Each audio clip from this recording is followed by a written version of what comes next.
listening to The Starting Zone, a podcast about World of Warcraft and the people who play it. And now, here are your hosts.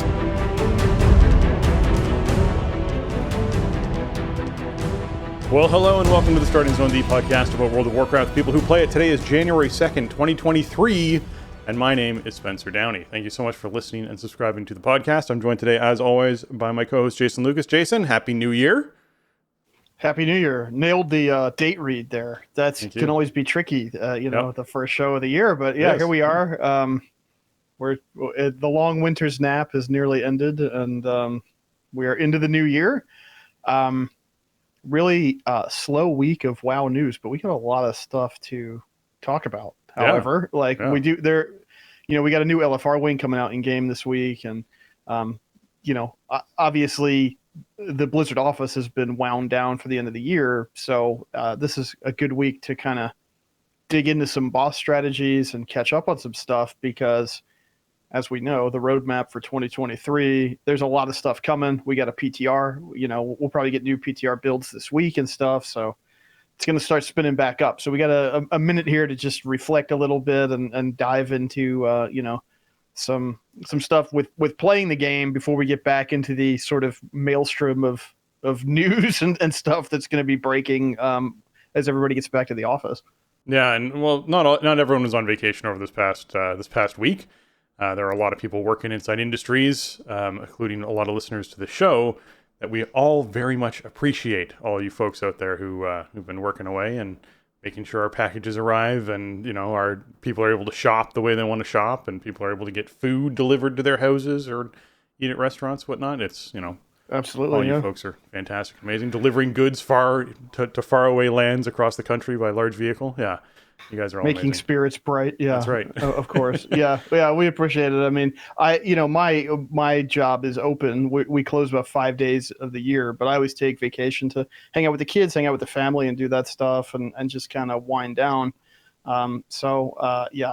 Definitely much appreciated. But Blizzard traditionally, most of their staff is on like a 2-week vacay at the end of the year. So, no hot fixes or anything like that this week. There's just nothing happening. Yeah, there is still something happening around ABK news, though. There's some things that we want to bring up here at the top of the show before we dive into World of Warcraft specifically. Just talking a bit about the people who make the games and what's happening around them. Yes, indeed. Some pretty interesting news came out last week. Actually, this kind of started breaking, I think right before we started recording last week, but I had no way to get it into the show. So it's not hot off the presses, but this is happening. Proletariat announced that they plan to unionize. Now, Proletariat is the dev studio in Boston that over the summer Blizzard announced they were acquiring. These are the people that made the game Spellbreak. Over the summer it was announced that Blizzard was acquiring them and acquiring their staff, and that Spellbreak was going to be getting wound down, and that they were going to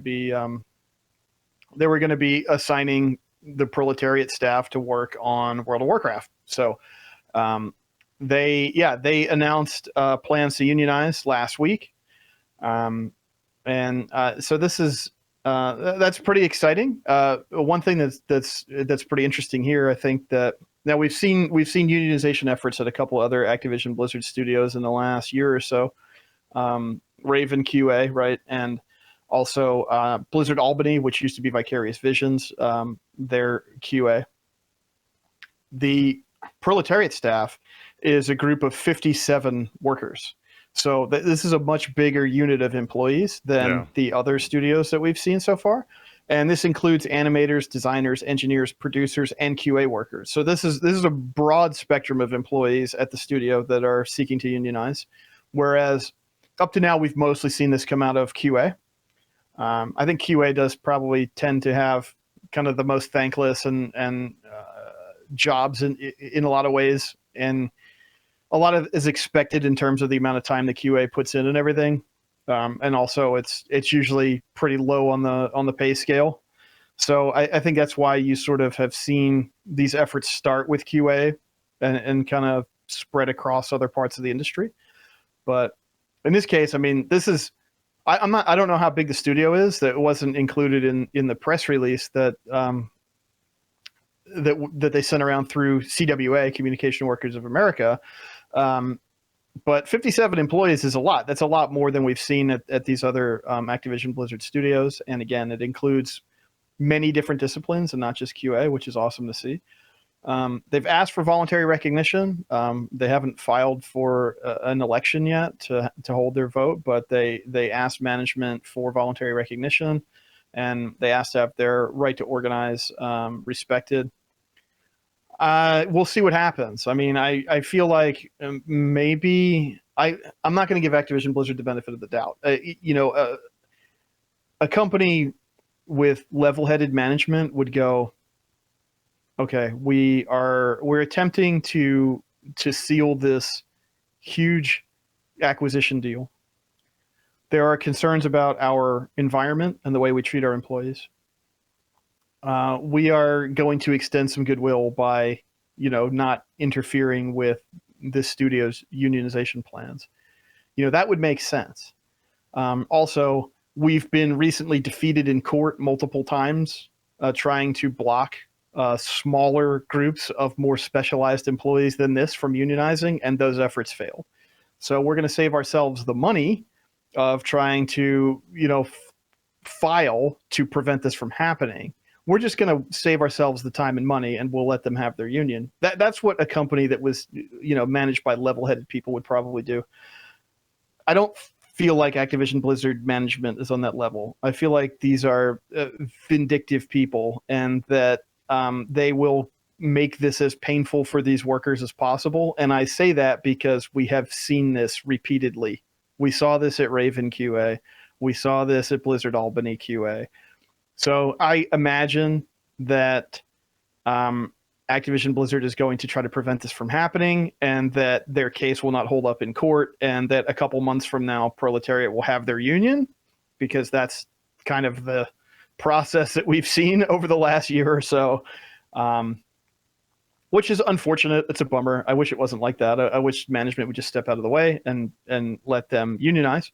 But this is awesome. I mean, I guess like when you name your studio Proletariat and then you get acquired by like a huge multi-billion-dollar corporation, you have to sort of expect that the unionization effort is coming. They are literally the Proletariat. So very cool news, and I'm sure that they'll win their union one way or the other. And it's awesome to see this kind of stuff spreading throughout the game dev industry. I hope it starts extending to the broader, software and IT industries.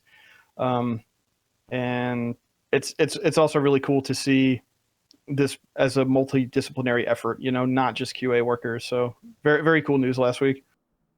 Very cool. Yeah, no, I'm really happy to see it, because every single time one group gets together and chooses to unionize like this, it makes it easier for the next, which is always great. So the more people who go through this door, the more that door sort of stays open. So I'm pleased to hear that more people are jumping on board, and hope they win, and hope everything goes smooth and there isn't a lot of pushback. So yeah, we'll see how this all pans out. Okay, this past week, Jason, what exactly did you get up to? Oh, is there more?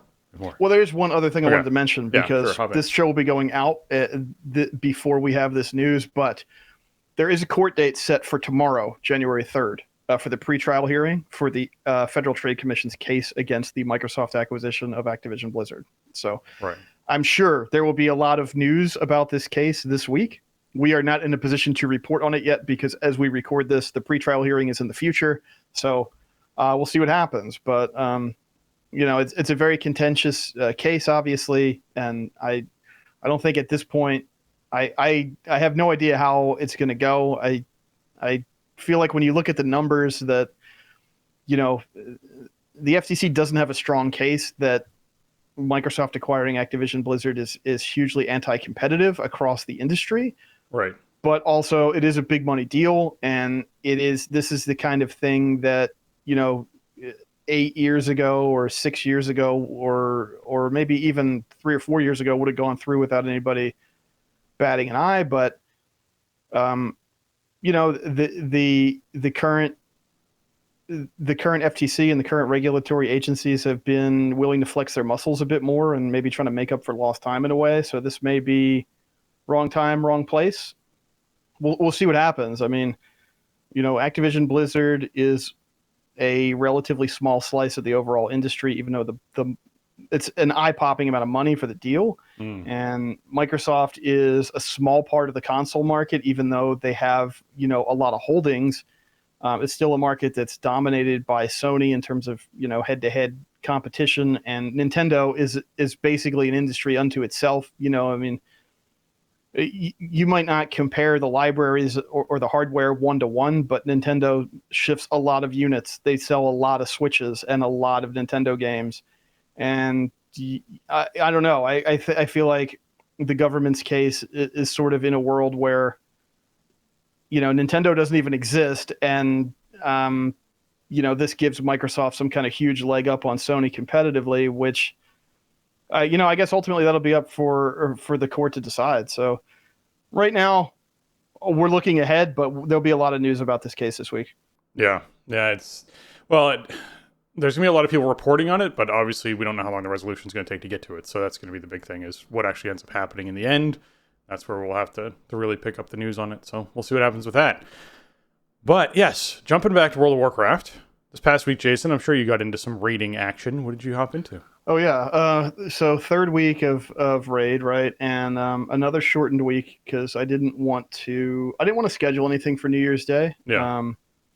Like we have in the past raided on New Year's Day, but it was also like a Sunday, and then we had the holiday incoming because of the way it fell this year. So, if it was like New Year's Day on a Wednesday or something and everybody was on a relatively normal schedule for Thursday, then maybe we would have done a raid. But I just figured, you know what, people have other stuff going on. We'll just do a 2-night schedule. And it ended up being an extremely productive 2-night schedule. Great. On Tuesday, we stepped back into normal. Like, my goal was just to do 7 of 8. We haven't killed Razageth yet. We pulled it a couple times, honestly 3 or 4 times, right? Just to get a look at it. There's lower hanging fruit. The earlier heroic bosses are much easier and more productive. They drop 402 item level. All you got to do is kill 2 bosses to get a heroic choice out of your vault, right? So, for me, as somebody trying to lead the group and organize a schedule and everything, it just makes way more sense. I think this week we'll probably look at normal Razageth and get that under our belts and go, because we'll be back to a 3-night. But Tuesday we stepped into normal and just blasted through the first 7 bosses, stepped back out in heroic, and re-killed first 2 on heroic. So 2 hours flat. We got all the way back to where we had been by the end of Wednesday last week, more or less. So that felt really nice. Wednesday night we stepped in and looked at heroic Primal Council, and we ended up killing that in a handful of pulls. It wasn't too bad, but the kill was a little dicey. It was one of those prod kills, where it's like, all right, the 6 or 7 people that have a lot of leech and stuff are hanging in there and punching the boss down. But it'll get easier. It's obviously we're still in really low gear and people are still getting the hang of the various dances. Also, I feel like Primal Council, it kind of really punishes our group. Even last week, I'm running with like 25-ish people, right? And we have an amount of melee DPS on the team currently that is like comical. I'm concerned that I may have to like just sit people based on their main choice, 40% or 50% more so than of your raid just being melee DPS. I mean, I literally have 5 DPS warrior mains showing up. Oh my goodness. No one in their right mind would take 6 warriors to a 25 player raid on purpose, but this is what I'm doing. I have 4 rogue mains. I have more warrior mains I have more DPS warriors than I have range DPS in total. Right. It's just not like it's really not a good situation, but at the same time, it's not holding us back from killing stuff. And I don't really want to tell people what to play. Right. So it's kind of a tough situation, but as long as stuff is dying, then I'm happy. If I have to curate the group more around that as time goes on, then I will. And if people don't like getting sat, then they can bring something that's going to add more utility to the group, I guess. Yeah. But the area denial on Primal Council is so intense when you have that many people in the melee stack. So that was the only thing. We kind of worked that out, and that felt pretty nice. And then we went and looked at Heroic Sennarth. And first pull, we almost killed it. We almost just one-shot it just walking in. There was a couple things with the way the mechanics work on Heroic at the end of phase 2 that we weren't quite ready for, right? So next pull we just downed it. Two pulls for Heroic boss number 4. I was pretty impressed with. I think everybody did a great job on that. It was a pretty cool fight. And then we had plenty of time, so we went and got a look at Heroic Dathia. Dathia is quickly becoming my least favorite fight in this raid. I think overall the raid is like really good. I'm really enjoying it. I think it's a great intro raid, like first raid of an expansion. There's just elements of Dathia that kind of get under my skin. On Heroic, you need to split the group in addition to all the stuff I don't like about it on normal, right? So everybody knows how much I love splitting the group for, to have odds evens do different jobs or whatever. Like I hate that part about raid leading, and I hate when fights require that. So, but Dathia's next on the agenda, and the good thing about a lot of these fights is they're not really that long.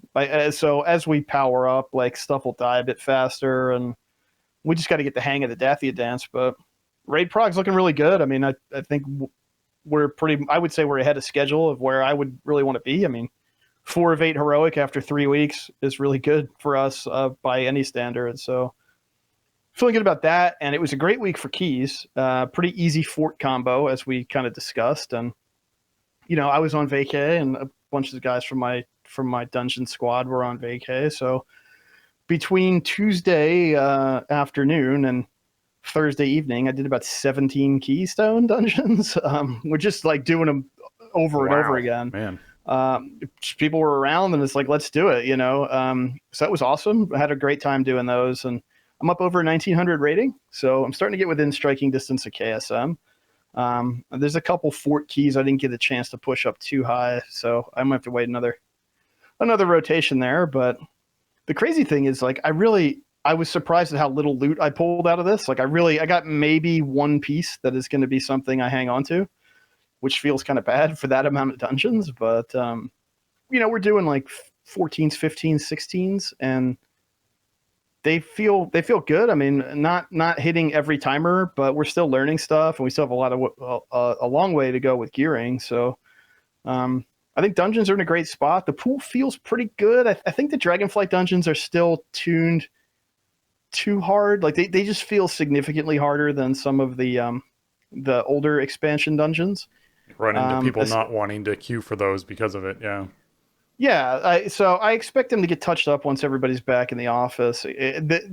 I feel like the outliers are just becoming clearer as we get more time in them and start going up the ranks higher. But yeah, I mean, overall, I'm very happy with Keystones this season so far. And other than that, I finished up Obsidian rep. I got to True Friend with Sibelian, so I'm done with Black Dragon rep, which is cool. You get like a cool bonus kind of secret lava mammoth mount if you get True Friend with both of them. You have to buy items from each of their quartermasters, and then you trade them with another guy, and then you get this item that lets you saddle up on a stolen what do they call mag mammoths or something? Yeah. So that was nice, utilizing Darkmoon Fair for that, because that's an extra 10% on top of everything. And some of the Black Dragonflight stuff, like when you do your weeklies for your dragon buddy of choice, they're 2,500 rep. So that's an extra 250 rep or whatever just for having that buff up. Also, I sat on a ton of my weekly stuff until yesterday. Yeah. It's now Monday afternoon. I waited until Darkmoon Fair came up, got my buffs, and then turned like everything in. My whole map was question marks all week because I was like, there's too much stuff, right? Like, I mean, like the weekly for turning in, like the weekly for turning and aiding in the Aiding the Accord is a ton of rep across all 4 factions. Like, it was just worth holding on to that, the dungeon quests and other stuff like that. You could choose the rep that you want to go for. So I just sat on all that stuff until yesterday, then turned it all in, and then I'll have another round with tomorrow's reset. So Darkmoon Fair is so awesome at the beginning of an expansion. It's great.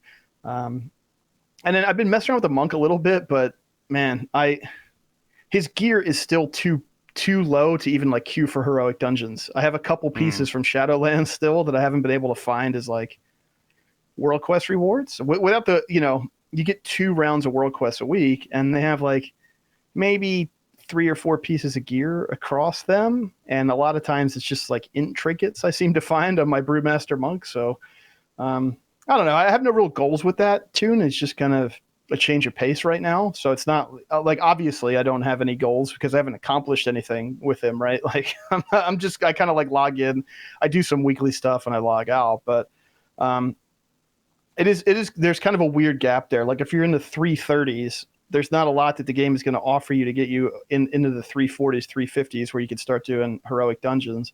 Right. Like I could spend a few thousand, I could spend like 8,000-9,000 gold a piece on some greens, but that doesn't, that doesn't seem like something I really want to do for a character I'm kind of messing around with. So, yeah, I mean, honestly, like I played a ton of WoW the first couple days of the week, and then I didn't play much at all. And I have mixed feelings about that overall, I think, for myself as a player, but it worked out pretty well with the holidays and stuff. It's like I don't feel like there was something I wish I had been doing in WoW. I don't lament that I wasn't like grinding AP all throughout the the holiday break or anything. I did stuff that felt rewarding and that felt fun, and I spent the amount of time that I kind of wanted to spend.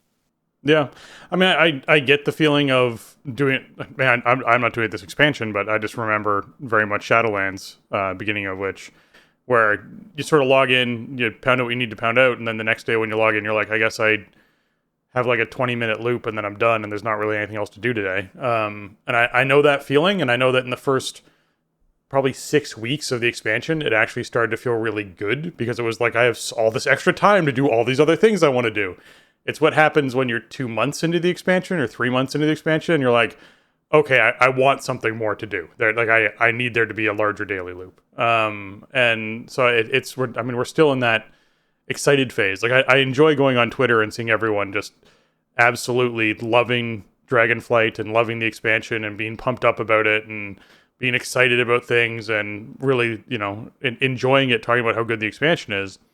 And that little voice in the back of my head still going like, it's really early. We're still in that hype cycle. Let's see how things go in, 2 or 3 months, right? Like, are these same people who are loving the expansion and whatnot suddenly going to start criticizing a little bit more, and then, maybe a little bit more, and then suddenly we get into that slump that happens every now and then. So I am hoping that's not the case. I really am. I'm still enjoying the game. I'm still, doing the casual thing, just doing events here and there and knocking out fishing and, having a good time playing the game with Robin. So there isn't like huge news for what I've done this past week. I checked in on my raid team's progress. They're working on 4th boss at the moment. So they're, having a good time doing that. They're three of, is it 8? It's 8? It's 8 boss raid. Yeah, 3 of 8 mythic. 8 bosses. Yeah. I'm just so used to raids being larger that my brain can hardly 10 understand or 11, 8 bosses. yeah. Exactly. Yeah.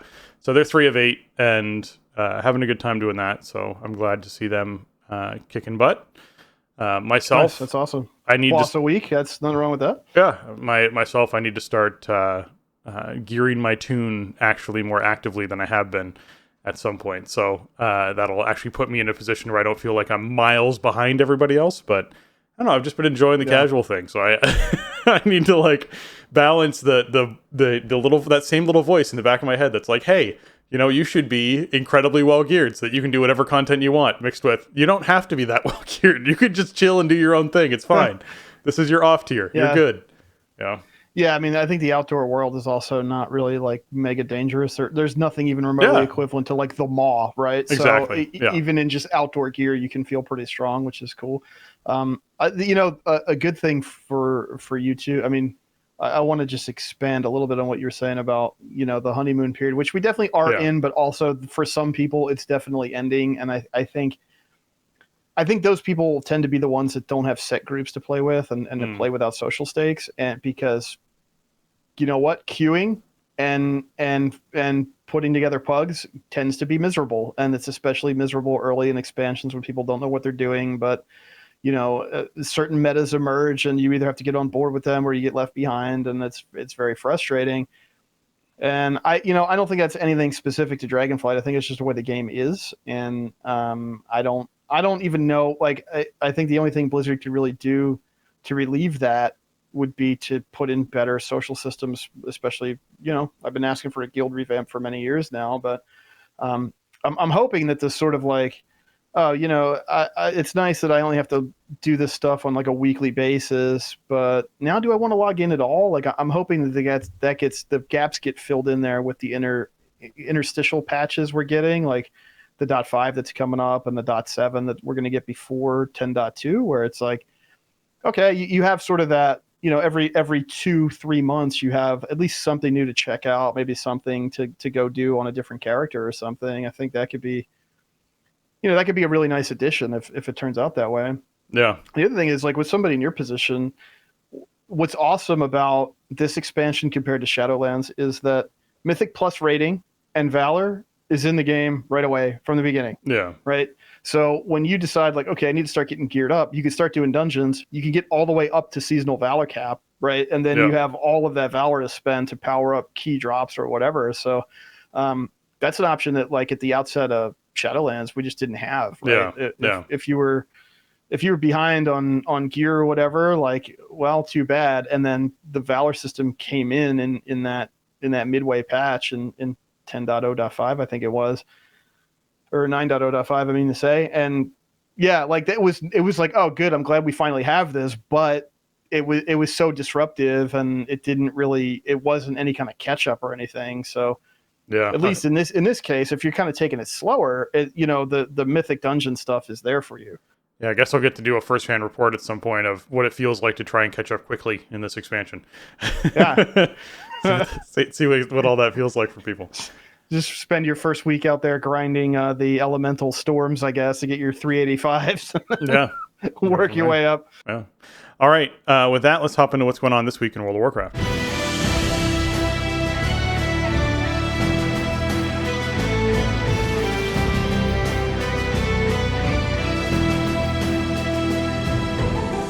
All right, this week in WoW, we have the Warlords of Draenor Time Walking event, meaning the Sign of the the Sign of Iron. Man, goodness. Sign of Iron Warlords of Draenor reputation buff is up, increasing reputation gains by 50% in Warlords of Draenor.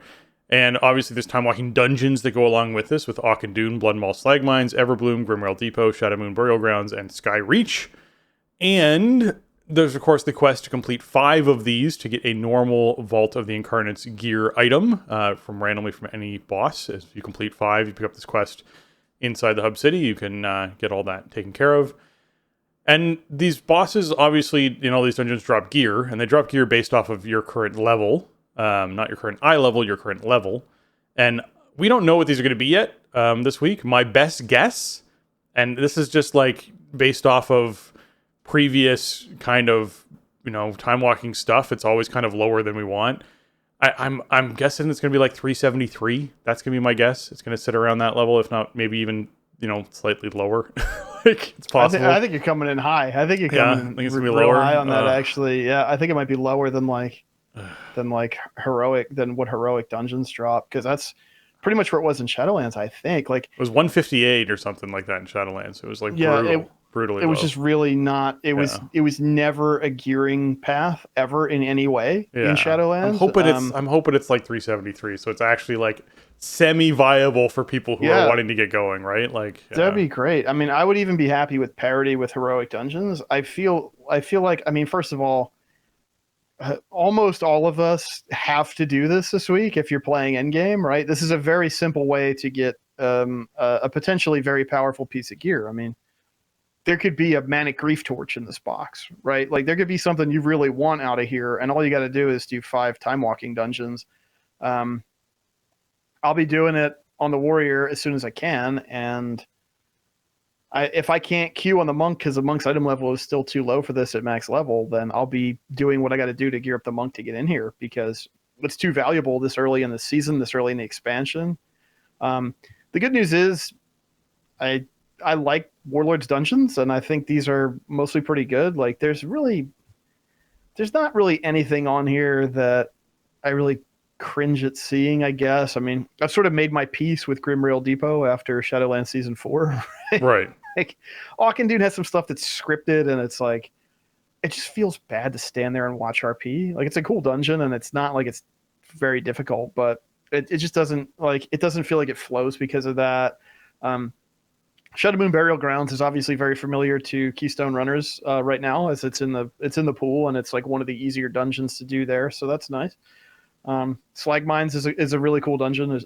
I always like that one, and Everbloom and Skyreach are fine. I mean, there's stuff about Skyreach especially that if people don't know how to do, they're just going to die, and that can be frustrating or slow you down. But overall, I mean, I like these dungeons. I don't mind revisiting them for the event. And time walking 4 weeks into a season is still pretty good timing. Like, I need all kinds of stuff out of Vault of the Incarnates, and I don't really care what item level it's at right now. I still need 4-piece, and there's all kinds of stuff that I want. So I'll be doing this on as much as I can. Yeah, makes sense. Also, don't miss checking out stuff for this week with Aiding the Accord, that extra 3K rep, obviously your weekly you want to get done.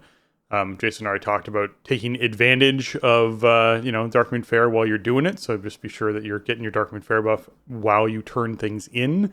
So you'll complete this faster, and then obviously the final turn in you'll get that bonus out of, which is pretty awesome. Siege on Dragonbane Keep, the Community Feast, the Shakar Hunting Grounds, the Primal Storms, the Cobalt Assembly rep, as well as Obsidian rep. All of these benefit from having that extra Darkmoon Fair buff, so just be sure you're really taking advantage of getting your top hats, or at least heading in there, riding the roller coaster, riding the carousel, and getting yourself that rep buff before you actually do a lot of this content for the week. Weekly professions and artisan consortium quests still exist, are things that you want to be taking care of regularly. And this, of course, also ties into Darkmoon Fair, which is, getting your profession skill ups is a really big deal there. So just be sure you're taking care of that as well. Super easy way to get at least, a couple skill ups or one skill up, depending on what professions you're using and whereabouts you are in them for people just doing Darkmoon Fair. So take advantage of that as well. All right, dungeon quests. We have basically, you're going to have to head in and check the Sapphire Enclave in Valdrakken because this is a Monday. Those things come out on a Tuesday. So be sure you're heading in there and checking that out, as well as checking out the Obsidian Enclave in Valdrakken for the PvP quests. So yeah, be sure you're picking both of those up. Yeah, with the dungeon quests, like some of them you can do in Keystone, it seems like, and some of them you can't. I don't know. Oh, that's no good. I've had sort of mixed results with it so far. Last week they were both Ruby Life Pools, and I did it on Keystone, and I completed them both in one run, and that was great. But I think maybe early on, like some of the quests were bugged, or some of the items weren't dropping from the end of Keystone chest or something. So I don't know. Keeping an eye on that. But I mean, the last couple weeks I was able to complete them from doing Keystone, but the first week I was definitely not. So there might be certain quests we haven't seen the whole slate of quests yet, obviously. So there might be some that are bugged or something, but I think the intent is that you can do them on Keystone, but then again, they might also distribute ones that aren't in the pool, right? Because they're Dragonflight dungeons that you can't do a Keystone of. So we just haven't seen a lot of this yet, but we'll see what rolls up tomorrow. Yeah. Based off the Brawl rotation, we got Deepwind Dunk coming up this week, which is Deepwind Gorge with Dunk Ball version. Basically, you race to claim balls from the map center and go to the northern and southern mines, and you basically go there and try and either take a shot at long range shot for their net or dunk it in. So, much better version of Deepwind Gorge in general. Yeah, really. I like it way better than the regular rules for Deepwind Gorge, but I'm not a big PvPer either. Like, I like stuff that's kind of gimmicky and silly because that's the stuff I actually will end up doing. But Deepwind Dunk is cool. This is one of the ones that I always recommend. If you've never done it, check it out because it's a really different and fun spin on this BG. So definitely worth a look this week. Yeah. This is the last week for the World Boss rotation, so we'll see the full rotation this week. This is Liskanoth, the Future Bane. So if anyone's been waiting for a plate waist, mail head, leather wrist, cloth feet, or a mastery haste cloak, be sure you're getting in there and checking those out. They're all 395 eye level, so that big juicy eye level for those folks who are looking for things. And obviously just collecting stuff up for when, Catalyst finally kicks in and you can start making yourself some tier pieces. That's going to be super helpful as well. So just be sure you're, getting out there and killing Liskanoth in Thaldraszus, the big ice proto-dragon.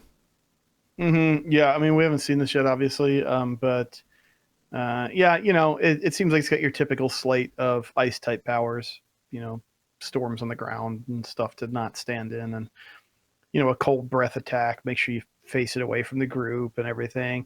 The world bosses in this round seem very straightforward, so they're just health piles and loot pinatas, technically, although I haven't gotten any world boss loot yet on either character, but theoretically, I mean, I see people getting loot, so it must exist. But we're now through. This is the 4th of 4, and so now we'll be on, we'll just be on that weekly rotation. And it is nice that they bump the item level up to 395, and we've sort of been through these different eras of like, what is a world boss in World of Warcraft? What are they supposed to do? What are they supposed to be and reward you? And around like Mists, it was like, oh, they should be like legitimately dangerous and require coordination and technique to defeat. And over the last like 10 years, that they've dialed that back a lot. These things are just like different colored proto dragons that you kill and then you move on to the next thing, which I think that's correct for a world boss. It should just be a big pile of health with like a couple attacks. Yeah. All right, Mythic Plus affixes for the week are Tyrannical, Raging, and Storming, meaning bosses have increased health and increased damage, and non-boss enemies enrage at 30% health remaining, dealing increased damage until defeated, and while in combat, enemies periodically summon damaging winds. Hey, look, it's a good Tyrannical week right after a good Fortified week. This is incredible. This overall is probably one of the better Tyrannical weeks you'll see.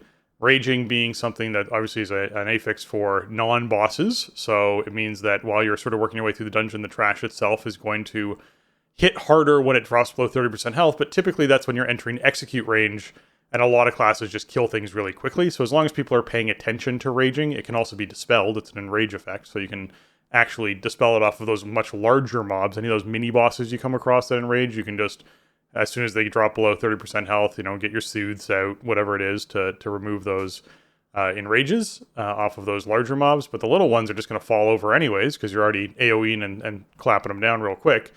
When it comes to storming, this is just, avoid the tornadoes. Obviously, your people can soak them if they're trying to, your tank can just stand and soak them if they need to, if that's something they feel they can do. The only time storming becomes an issue on bosses is if you are wandering into a tornado and getting knocked up into the air before you can actually get to that soak spot, or you're thinking about doing thundering as an affix and you're running to try and get together with your friend and there's a whole bunch of tornadoes between you and them. Like, it's just pre-planning. Same thing as last week, just pre-planning out how to deal with thundering when it comes to something like storming. So overall, I think this is a pretty great Tyrannical week. I can't see any large hitches here. Yeah, I don't totally disagree. Raging sort of has like anti-synergy with Tyrannical, which is nice. There is some trash in these dungeons that are nasty even on Tyrannical week, and you're gonna have to pay attention to Raging, especially with certain mobs, but stuff is gonna die faster, like you said. Like, it's not gonna be alive anywhere near as long in that enrage window. Plus you have, I think there are 4 classes now that can dispel Raging, because Evoker got one on kind of a long cooldown, but it's like AoE, so that could be kind of nice if you time that out, like every other pack or every third pack or whatever, and just cleave them down and then dispel the enrage. So that's nice. My only real concern here, I guess, the normal disclaimer, Tyrannical week, especially early on, this is early expansion, early in the season. We're still learning a lot of stuff, and Tyrannical is going to be the thing that you brick wall on, because you can't kill a fifth of the boss and then wipe and then come back and pick it up at 80%, right? Yep. Like, there's no checkpoints on a Tyrannical boss. I have some concerns about the storming thundering interaction, because storming is going to deny you area and it's going to displace you.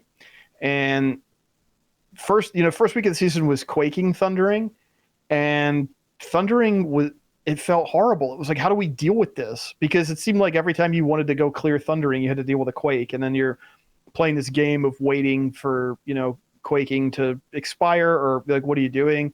I mean, thundering is a long debuff, right? It's like 15 seconds that you have to clear, but if you don't notice it, or you think that you are in good position to clear, and then you start running towards each other, and then a tornado knocks you in opposite directions, you might not be able to recover. Yeah. And, having a thundering go off can result in deaths easily. So that is kind of my take so far with Keystones this season, is that any kind of displacing effect can be dangerous with thundering.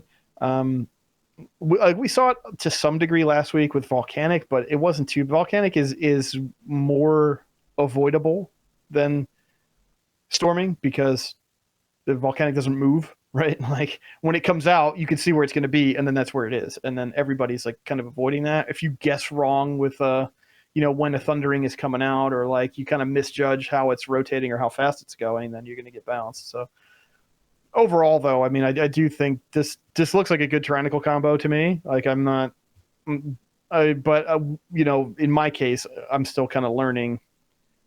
I'm learning how to deal with thundering, and how to deal with it safely while still getting some benefit out of it and stuff like that.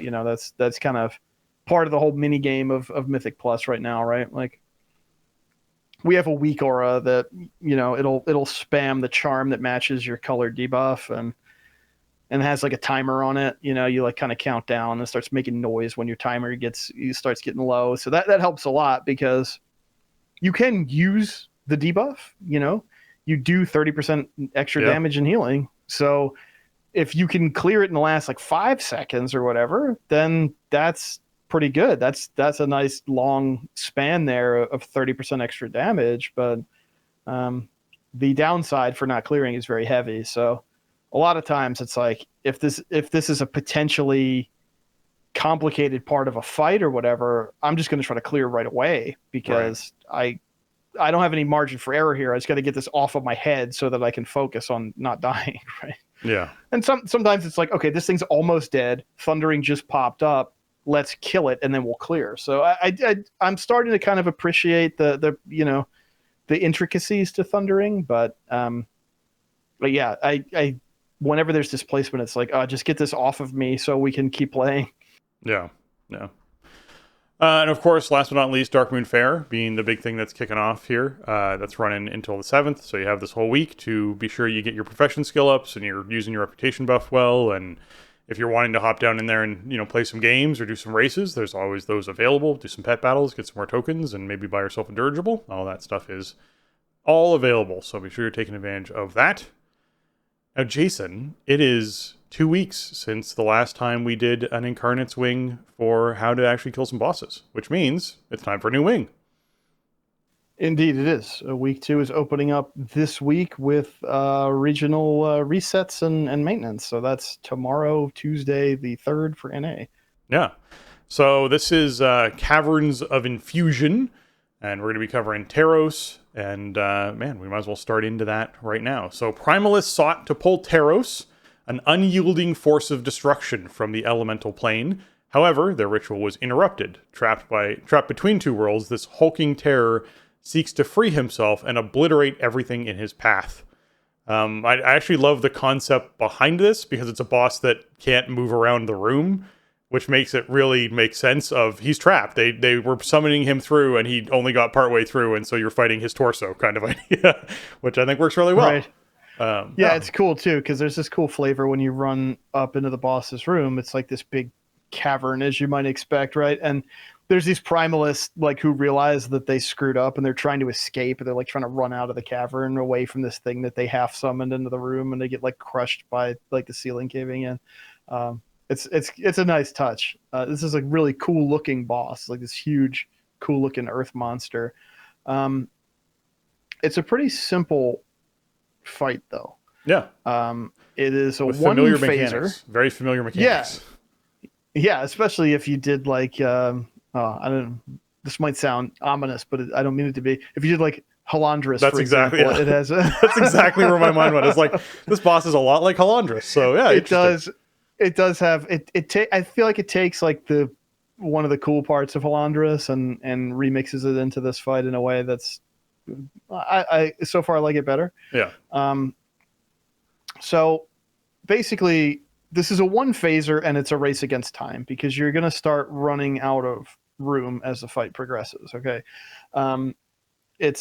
You fight the boss in a big kind of circular arena, and there's a circle around the boss that you have to be careful to avoid, because if you go into like the immediate space the boss occupies, you will fall in and die.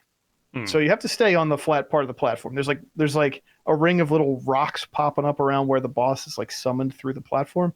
Don't run up into those because you'll fall and die. So you're I've saying done that. I was gonna say, so as a tank, you're saying running right into the boss, well, charging the boss and taking a step forward is really the big dangerous thing, right? Yeah, don't do that. Yeah, don't do that. And if you shadow step the boss or charge into the boss and then you step forward, then you're in trouble. Yeah. Yeah, because there's like about a 2 or 4 yard ring there that you'll just fall in and die. Yeah. But so let's talk about specific abilities. Sure. First, the thing that tanks need to know is called concussive slam, and I don't know if this is on a timer. The boss has an energy bar, and I wonder if this is a specific energy. I'm not sure, but you'll get like 4 concussive slams per phase where you get area denial and have to move. So concussive slam discharges a line of tectonic energy. It inflicts physical damage and increases damage taken by 40% for 45 seconds and stacks. It also destroys awakened earth.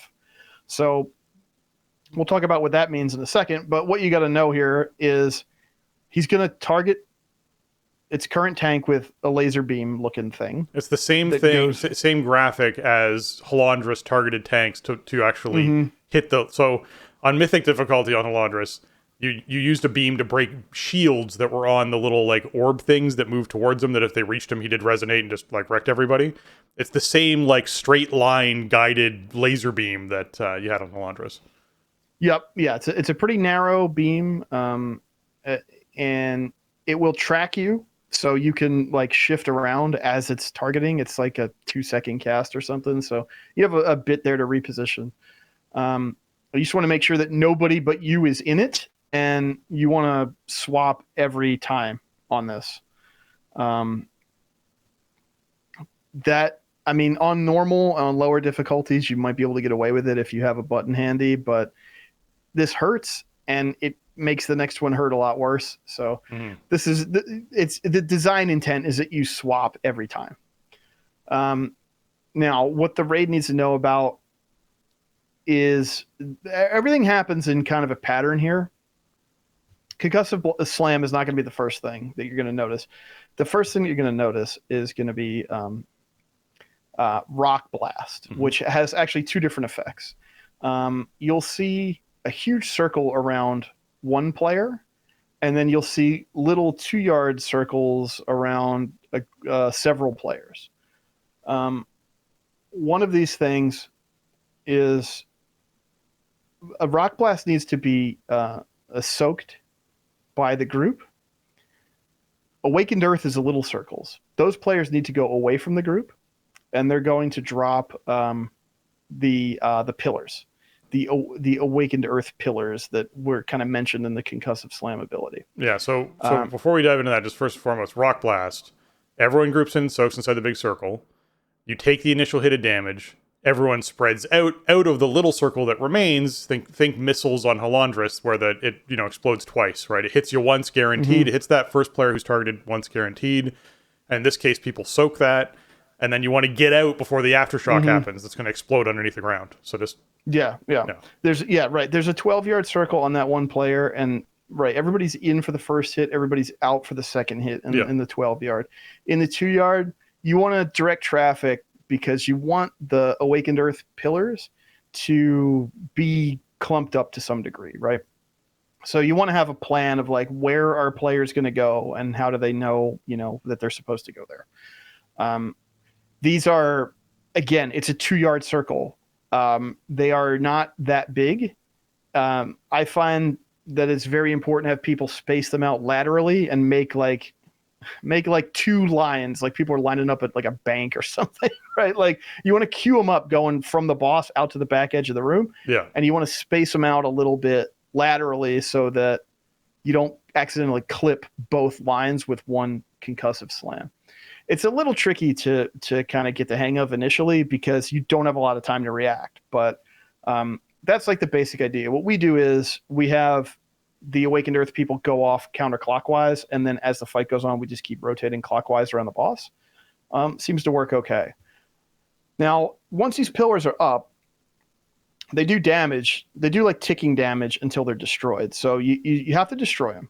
Yeah, you want to think of these like Kel'Thuzad's ice pillars that he puts down, right? Everyone, these people get circles. They have to do something special with them. And Kel'Thuzad, most people like stacked them up so you could AoE them down and blow them all up at the same time. That kind of idea. In this case, what Jason's talking about of queuing them up inside lines to make sure that the laser beam the tank is aiming is going to go through these to destroy them, the ones that you want to destroy. And yeah, it's the same concept of just like those ice pillars. The longer they're up, the more damage it takes. So you do want to deal with them in a reasonable amount of time. Yeah, this is the thing that makes it so you have to destroy them, right? Because when you destroy them, you take a hit of damage to the raid, and you also take ticking damage as well. So, you might think, well, I don't want to take that damage, so I'm not going to destroy them. But the boss is just going to keep putting these out, and they're going to you're going to get more and more of them, and they're going to do persistent damage to the raid the whole time they're up. So, just keep that in mind. The best thing to do, I think, especially for learning the fight, is to try to destroy some pillars with each concussive slam. So if you get like 5 of them at a time, you want to do 2 and 3 or 1 and 4 or something. It also seems to work better to keep the fewer amount of pillars per set in the first hit because it has a closer overlap with the rock blast aftershock coming in. So it spaces out a little bit more so healers have a bit more time to react. If you can do it. It can be pretty hard when they get clumped up because the laser breaks stuff that's a little wider than it looks like it should. So just keep that in mind. Yeah, it's also important to deal with these because part of this fight is essentially the boss doing area denial on the room throughout the entire fight. So whenever the boss hits 100 energy, does an ability called Resonating Annihilation. And that basically says, hey, here's a giant section of the room you can't stand in anymore. So if you've placed a bunch of pillars there, and he does Resonating Annihilation, and now those pillars are stuck inside the Resonating Annihilation area, that's bad. You now can't deal with those pillars anymore, and you're just taking damage from them through the rest of the fight. Well, no, what'll happen is it destroys them. Oh, does it actually destroy? Oh, it does destroy the pillars all at the same time. Oh, yeah, okay. So if you ignore them, it's really bad because if you have really bad, if you have like 9 or 12 pillars out or something, and they all go at once, your whole raid's going to die. Yeah. But if you're having problems managing the damage, you can split it into like 3 parts, right? Because all you really need to do for Resonating Annihilation is move to the designated spot of the strat that you're doing and watch your feet. Yeah. So you can, like, if you need to break it into 3 separate hits, you can do that if you leave some up for the boss to destroy with Resonating Annihilation. So it's you just have to be aware of it. Like you have to make sure that the pillars are getting destroyed and not solely by Resonating Annihilation. One thing about Resonating Annihilation and a lot of these other area denial mechanics as well, on LFR and normal, like you'll see the initial hit and then it's just done. On heroic and up, the impacts leave permanent area denial on the ground. Or I don't know, it may not be permanent. It may eventually go away, but there are like 2 elements of area denial on heroic and up. So you have to keep that in mind. There's not much you could do about it. I don't think you can really bait it anywhere. You just have to deal with it and react to like where you can stand on the floor. There is one other cast that the boss does, which is called Shattering Impact, which is another 12-yard circle, but not on a player. So it's going to go out somewhere in the room near players, certainly. Like it's not going to go out 180 from the boss, right? It's going to be in the quadrant that you're fighting the boss. But it's not like targeted at a player where a player can move it out of the group. So when you see Shattering Impact, look out for the big earthquake. Shattering Impact is going to kick off Fractured Rubble, and Fractured Rubble is going to make little 6-yard circles fall from the ceiling, and they'll do damage in those areas. So it's a big quake and then a bunch of little quakes, and then on Heroic, those little quakes will leave patches on the ground. The big quake will leave a patch on the ground, indefinitely, at least as long as you're in that section of the floor, right? Because you're not going to be in any quadrant of the floor for all that long. So I think sometimes they can go out like to either side of you, and so if you're going around the opposite way, like by the time you get 3/4 of the way around the circle, it might be gone. But again, there's not much you can do other than to have a plan for which direction everybody's going, and use the room as best you can. Now there's essentially a hardened rage on this boss, because every 100 energy it does Resonating Annihilation. 1/4 of the room gets filled up and you can't stand in it. Once all 4/4 are filled up, now you have Frenzied Devastation. The boss is just going to start casting waves of nature damage that increase the damage that you take from the damage that it's doing to you by 50% until everybody's dead. The boss also has a thing called Tectonic Barrage, which just means it needs to be in melee range of its tank. Otherwise, it's just inflicting raid-wide nature damage. So yeah, anytime you can't do some kind of weird cheese strat. Yeah, anytime a boss can't move around, they add something like this in every single time. You need to have someone within melee range of the boss. Otherwise, the whole raid just takes hits until someone is. Yeah. Yeah. It's really not even. It's not really much of a factor. I mean, when you're dancing around with Concussive Slam, you might accidentally get out of melee range, maybe, but then the boss is in the Concussive Slam cast anyway. So you're gonna be tanking it close. I would think. There's really no reason for the tanks to run away. Overall, this is a cool fight. I really like this as like an early boss, like an Earth Elemental themed boss. I would say, for learning it and getting the hang of it, the biggest things are just have a plan for where Awakened Earth people are going to go, and have a plan for where everybody's going to move to when Resonating Annihilation casts. It also helps to have everybody kind of clumped up, because Resonating Annihilation will go at a player. And so if your raid is like split like 90 degrees apart, it might go somewhere you don't want it to go, right? You want to like kind of bait it around the circle. A thing to remember with Awakened Earth is, again, there is that pit directly around the boss, right? And for tanks to be able to do what they need to do to position the beams, they need a little bit of room. The boss's hitbox is pretty big. So if you're in melee, try to give the tanks a little bit of a lane there to, just slide through and spin the boss around to hit the concussive slams. Don't drop one like right up at the edge of the boss, because then it gets really tricky with camera angles and stuff to get where you want to go. Also, it's a circle, right? And you have lines coming out of a circle. If you put the two like columns of pillars too close to each other, like near the boss, if they're too close to the boss's hitbox, you cut down that angle so much that it's almost impossible not to hit at least both of the ones in front. And so you may hit more pillars than you really mean to. Again, that's not necessarily a death sentence, but it is going to tax your healers maybe a bit more than they really appreciate. So try to have everybody just take like 4 yards back, from the boss. Just step back a little bit, and the laser beam goes all the way to the back wall. You could make that line as long as you want to, right? It's just got to be in the line. So if you do that, I mean, there's a degree of numbers testing on this boss, right? Like you have to kill it before the room fills up or you die. But it's not a very hard check. And again, it's one phase. It's just straight up single target, hero time warp lust on the pole and blow it up and use the room wisely. And I think you'll be fine.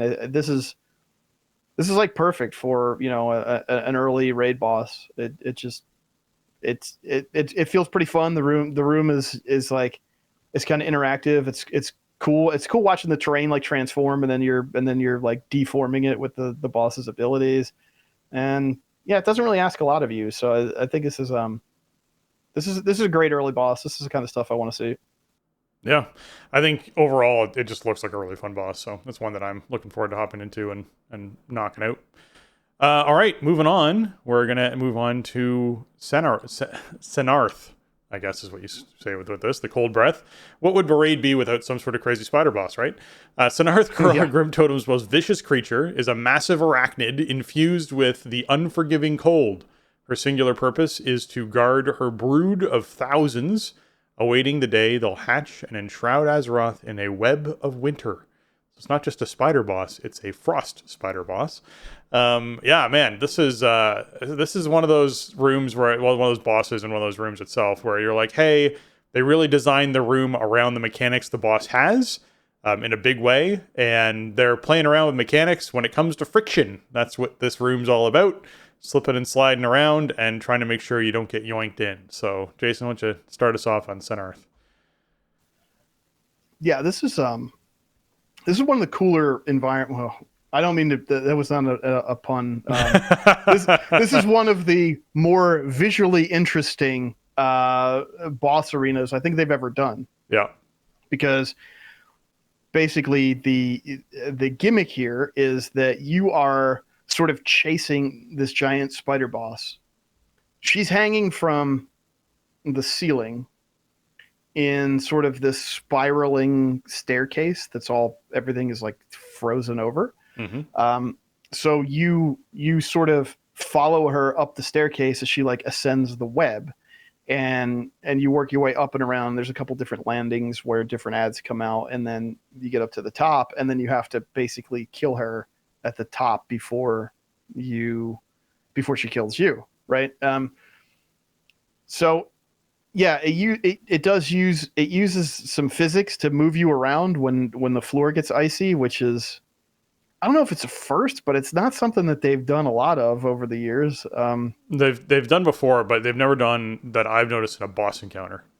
I don't remember a boss encounter where this happened. Yeah, there's nothing that springs to mind, which is, I don't know. As somebody who grew up playing like Super Mario Brothers, the ice levels are never my favorite, but it's not too bad here because it's not like super disruptive, but you do have to pay attention to it. Yeah. So let's talk about tank stuff in phase 1. All right. Somebody's going to be tanking Sennarth. Shocker. You have to engage the boss in melee combat, right? Sennarth has a thing called Web Blast. Web Blast does Sennarth's normal attack damage, but causes you to take 50% increased damage from Web Blast for 20 seconds, and it stacks. Yeah. So this is just a timer. You got to pay attention to it. It does hurt. It's going to start hurting worse the more stacks you have. About 7 stacks is where it seems to fall off naturally if you're just swapping back and forth. But the boss has some other casts and some other abilities that she does that are going to throw that timer off. So sometimes you may be swapping in at lower stacks than that. Sometimes I end up swapping in like 3 stacks or something. Oh, yeah, like it can happen. But around 7, like you better be clear because it starts really hurting at that point. So just keep that in mind. Now, the other thing that the raid and tanks need to be aware of is there is an ad that periodically spawns in phase 1 called a Frost Breath Arachnid. Mm-hmm. This thing is mega high priority. The name of it tells you everything you need to know. Yeah. Believe it or not, the Frost Breath Arachnid has freezing breath. This thing is number 1 priority. Everybody should switch off this and kill it. Well, at least in my raid, because I have nothing but melee DPS, right? If you have a lot of ranged DPS, you might not need to like send the rogues over or something. But when your raid is 80% melee DPS, everybody's got to switch off and kill it. Yeah. Well, the important part being here, if you're killing it, you're wanting to be standing behind it because it does a frost breath. So being in front of it is very bad. Mm-hmm. Yeah, right. The freezing breath ability it's a frontal cone. And it creates patches of icy ground. This is going to fill up the arena if you're not careful with it. It's a pretty wide cone, and it leaves a lot of ice on the ground, and the ice can be really disruptive when you're trying to reposition and you're constantly moving in this fight or moving and resetting and moving and resetting. This faces the aggro target. So the tank that has the Frost Breath Arachnid should be pointing it towards like where your raid came from. You want to point it at the bottom of the stairs, essentially. Don't point it at the stairs you're going up. Otherwise, you're going to get ice all over the ground in the direction you're going. It's going to be a big slip and slide. You're not going to like it. Yeah, no, you don't want that. Whatever, yeah, not when it's freezing. Yeah, you don't want the freezing slip and slide. Yeah. Maybe in summertime, but yeah. The boss fight changes in summer. It's a lot more fun. That's a whole different boss. That's right. The water slide boss. So, right. The other thing with the Frost Breath Arachnid is it has chilling aura, so it increases his frost damage done by 20%, and it does frost damage to all players, and it stacks. This is why you have to kill these things, and you can't just park them off, to the side and ignore them. Like they're going to be doing raid-wide damage, and it's going to hurt you the longer they're alive. Not to mention the area denial piece. Even if you handle that well, your ad tank is going to be, in dire straits pretty fast if you ignore this thing. So switch and kill the Frost Breath Arachnid. The other ads that you have are called Caustic Spiderlings, and they're just little ads that melee. When they're alive, they're not very important, but when they die, they do Caustic Eruption, which is a 5-yard swirly. It hurts. It's like a sickly green color. Don't stand in this, but it may come in handy a bit later on. Those are the mobs that you will see in this fight. Let's talk about a couple other things that the boss has. The boss also does a Breath of Ice, which creates patches of icy ground. Icy ground does do damage to you. Not a lot, but you don't want to hang out in it if you can avoid it. You do have to just run through it sometimes. But a lot of the icy ground will come from the Frost Breath Arachnid. A little bit of the icy ground will come from the boss. Now, if you're playing on normal or up, there's an effect called Chilling Blast. You will not see this on LFR this week. Chilling Blast goes on everybody, and it's a 4-yard circle. It does frost damage for 5 seconds, and then it pops, and it does an explosion. So 4 yards isn't a lot. You just got to spread out and let it pop. There's nothing you can do about it. It's just going to happen. You're going to take some damage. The important thing is to not all be stacked, so you're not in 20 4-yard circles. You're in one 4-yard circle. This can get a little tricky with icy ground, right? Because you're trying to position safely, but you might be sliding around a little bit, and you're going somewhere you don't quite expect. So that's sort of where that interaction comes in. Another thing that happens is called enveloping webs. This is going to go out on a few players at a time. It's a 6-second dot that does some physical damage, and when it expires, you drop sticky webbing on the ground. Sticky webbing reduces your movement speed by 25% when you stand in it, and it does some damage. It stacks up, and you don't want to hang out in this because you don't want to take the damage, and you don't want to get it to 10 stacks, because if you get it to 10 stacks, you become wrapped in webs. Being wrapped in webs on LFR and normal means that your movement speed is reduced by 75% for 12 seconds. Mm-hmm. And I'm not sure if once you get wrapped in webs, if traditional snare breakers work on this. Snare breakers will work on the sticky webbing debuff, so they may work on wrapped in webs. I just haven't actually tested it. The big problem is on heroic, where wrapped in webs, it doesn't reduce your speed by 75%. You get fully wrapped in webs. It's a 30-second stun, and you can't move or do anything. This is what you need the Caustic Eruption from the little spiders for. If you have, on normal and LFR, if you have the debuff, you can stand in the green swirlies and remove your movement speed debuff.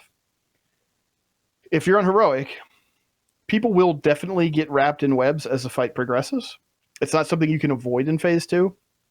So those players need to group up, and the raid needs to kill the Caustic Spiderlings on top of the the webbed players as best as they possibly can.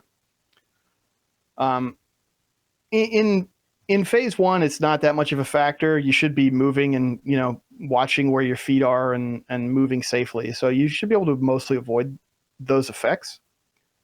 Now, there is one other thing the boss does in phase one where the webs come into play, and that is Gossamer Burst. On a timer, the boss is going to pull everybody on the platform towards her, and it does some damage as well. This is kind of a violent pull. Yeah, this isn't a drag. She's not dragging you. It's a yoink. Yeah. Right. Yeah, you're getting moved by this effect. You can run against it. You can use abilities during it, so you can use a movement ability to displace yourself after the pull begins. There is some terrain that if you angle yourself well, you can kind of get stuck on the terrain. Like there's little icebergs and stuff along the staircases that if you angle it, you can get stuck against that, so you just get pulled into the wall. So that's okay. And also, again, the sticky webbing on the ground reduces your movement speed by 25%. So what you want to kind of do is have like a line of the sticky webbing debuffs across the middle of the platform as you go up. And that way people can run behind it, away from the boss, right? The boss is like on the right side of the stairs as you go up. People can run to the left side, and then they get pulled. They can run against it. They can get pulled into the webbing, and then that slows them down, and then they won't die. On LFR and normal, you actually you won't get killed by getting pulled off the platform, but you'll get sent to the bottom, which could end up being fatal eventually, and it's definitely going to take you out of the fight for a long time, especially if the boss is near the top of the staircase, right? So just be aware when Gossamer Burst is going out. You want to be ready to move. You want to be moving, or you want to be positioning yourself to, with the webs in a way that's going to be beneficial. That's really it for phase one. It's not that there's not that much going on, honestly. These are very much like do rating mechanics for the most part, you know. Like don't stand in the bad, watch the thing that displaces you, kill the ad, right? Yeah, the only thing I'm not sure if we mentioned fully was the chilling aura that the ad has. So not only is it doing the frost breath, but it does just in general do ramping raid-wide damage. So you just wanting to be sure that you are killing that ad quickly, not just for hey, we don't want to fill the entire platform with ice and we want to get this thing out of the way. It's also, the longer it's alive, healers need to be paying attention to actually keeping the raid alive, because you will be taking more damage over time as long as the big spiders are up. Yeah, they got to die. I mean, I think you'll only get like 2 or maybe 3 of them over the whole course of phase one usually. So it's not like this constant kind of tug of war between killing the boss and killing the ads. Like you just have to switch off and kill these. Yeah. Eventually the boss will get to the top of the stairs, and there's like a flat kind of rectangular-ish platform up there. And that's where phase 2 begins. A bunch of abilities are going to return from phase 1. Icy Ground is still going to happen. Chilling Blast is still going to happen on normal and up. Suffocating Webs is still going to happen. The difference here is the webs are going to actually... I should rephrase that. Enveloping Webs becomes Suffocating Webs. So now you're not going to have that buffer zone of, well, I can stand in the webs for my safety for a second, and as long as I don't take 10 stacks, then nothing bad happens to me. On Heroic, a few people are going to get targeted. You're going to get a 6-second debuff, and when the debuff expires, you're going to get knocked back, and you're going to get wrapped in webs. You just are. It doesn't matter how many stacks of whatever you have. The Suffocating Webs cast means you're webbed now. And again, as far as I can tell, there's no way to break that effect or anything. I haven't scienced it, but I am curious whether or not like Escape Artist from Gnomes gets you out of it. I'm just not sure. Yeah, I don't know. I think because of the nature of the way that it works, it kind of like transforms your character. I don't think so. So what you want to do is kind of call out a spot for people to shoot for when they get Suffocating Webbed, so they can go together, and you can get the Caustic Spiderlings on top of them to break them out, right? 30-second stun is a long time, and it's bad. The boss also has Apex of Ice as this phase begins, which it creates icy ground in a large area, and it makes the boss take 99% less damage. It does frost damage raid wide every second. It repeats, and it grows in intensity every 3 seconds. This is bad, but guess what? It's interruptible. So just interrupt Apex of Ice, and you can continue doing the fight. The other difference here is that Gossamer Burst goes away, the thing that pulls you. She starts doing Repelling Burst, which pushes you away. So it's just sort of the opposite of Phase 1. You want to deal with it in kind of a similar fashion, just kind of the reverse, right? You will have these web patches. You'll have sticky webs out on the ground, right? You want to use those in sort of the middle of the platform. And then you want to step in front of them. So when the boss pushes you away, she pushes you into the webs. Now, again, you can use, movement abilities. You can use stuff like Charge or Shadow Step or whatever to get back to the boss quickly. But not everybody is going to have those at their disposal. This doesn't happen on a very frequent timer, but still, you want to be prepared for this because you don't want to get knocked off the platform, or you don't want to get displaced to the point where you can't participate in the fight anymore. The phase 2 is like kill or be killed time. Yeah. So you don't want to lose that uptime, right? And you don't want the displacement to be the difference between killing the boss or not. So just keep that in mind. I mean, phase 2 seems to be the moment to hit your hero lust, time warp, whatever, and just tee off on the boss. You also have like kind of you have a little bit of time there in between phase 1 and 2 where the boss is sort of like repositioning up the end of the staircase and onto the platform, where she kind of just doesn't do anything there for a good like 5 seconds or so. So, in that transition window is a pretty good time to hit it as hard as you can. You do have a lot of time to do damage to the boss on the way up, so you can get her pretty low. I mean, honestly, last week on normal, we almost killed her before we even got to the top. That was only the 3rd week. So I don't know if there's like some low threshold where she just like runs straight to the top or what, if it's even possible to like kill her on the stairs. But at lower difficulties, like she's going to be low by the time you get up there. And yeah, I mean, phase 2 is just, it's not really that much more complicated than phase 1. There's way less movement overall, but you have to execute because you don't have very much room. The platform is relatively small, and there's no other staircase, right? You're not going to the next platform or whatever. So you got to put the boss down at that point. Overall, I mean, this fight is honestly very simple. There's not a lot of abilities here to be aware of. There's just a couple interactions that you need to know and use them, wisely or react to them accordingly. This was a fight that, looking at it going in, I'm like, oh, this is going to be such a headache. This is going to be one of those fights. And it hasn't felt that way so far. I think it's actually pretty cool. It feels like it flows pretty well. I kind of wish we could get to we could just get there a little bit faster. Sometimes I'm on like the 2nd part of the staircase, and then I'm thinking I'm at the 3rd part of the staircase, and it's like, can we just can we get up there, please? But I think that's just mostly because phase 1, there's not a lot going on. It's just it's a little repetitive, but I don't know. I think it's a cool fight. Like in terms of atmosphere, in terms of the arena that you fight the boss in, it's one of the coolest ones we've seen in a really long time. And I don't think this is a particularly complicated or difficult boss. Like the call outs read pretty well, and I think even without really knowing, like some of what's going on is just kind of obvious because of the way it reads, right? Everybody's got a 4-yard circle around them. I guess we better spread out, right?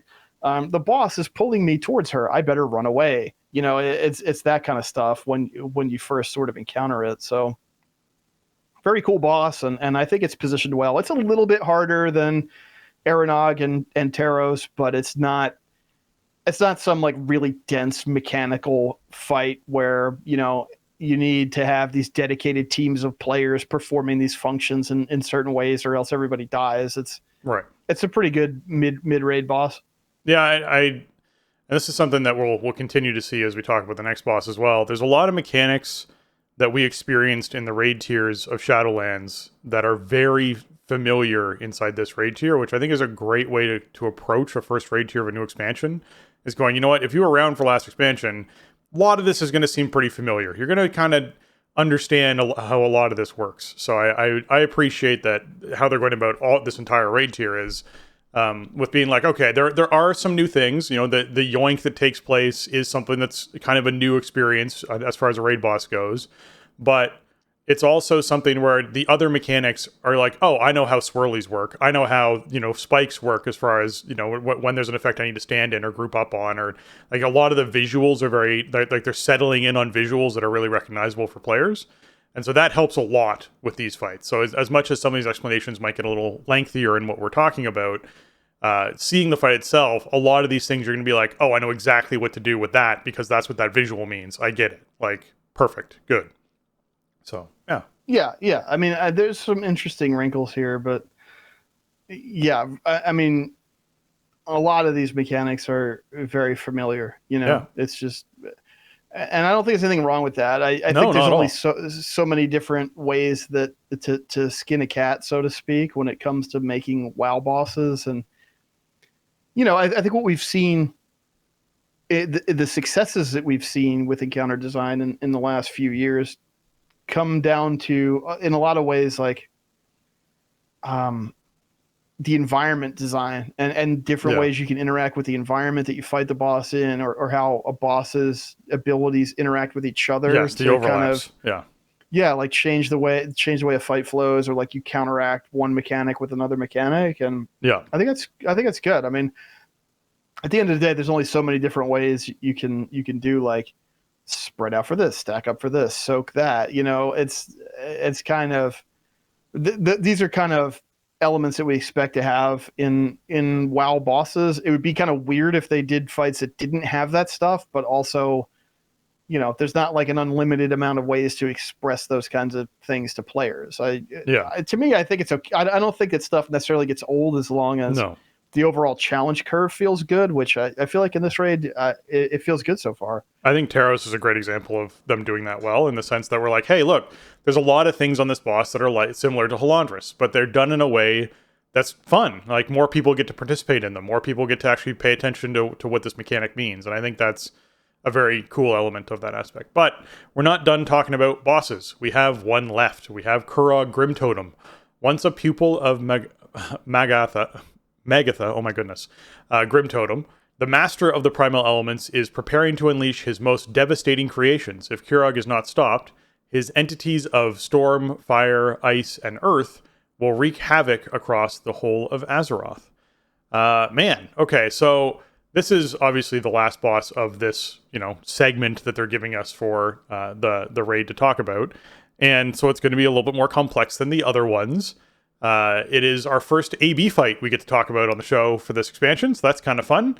So, Jason, you want to talk a little bit about Kurog Grimtotem from a tank perspective and Room's perspective? Yeah, if you could believe it, a Grimtotem is not a nice person. We have a problem with a Grimtotem here. So let's set the stage a little bit for Kurog. The arena it's a big circle, and there's a little circle in the middle, and then there are quadrants out beyond that circle that each correspond to one of the four elements. It almost looks like a Simon, you know that old electronic game. Yeah, like the different colors. Yeah. It's kind of the memory game. Yeah, it's kind of like that.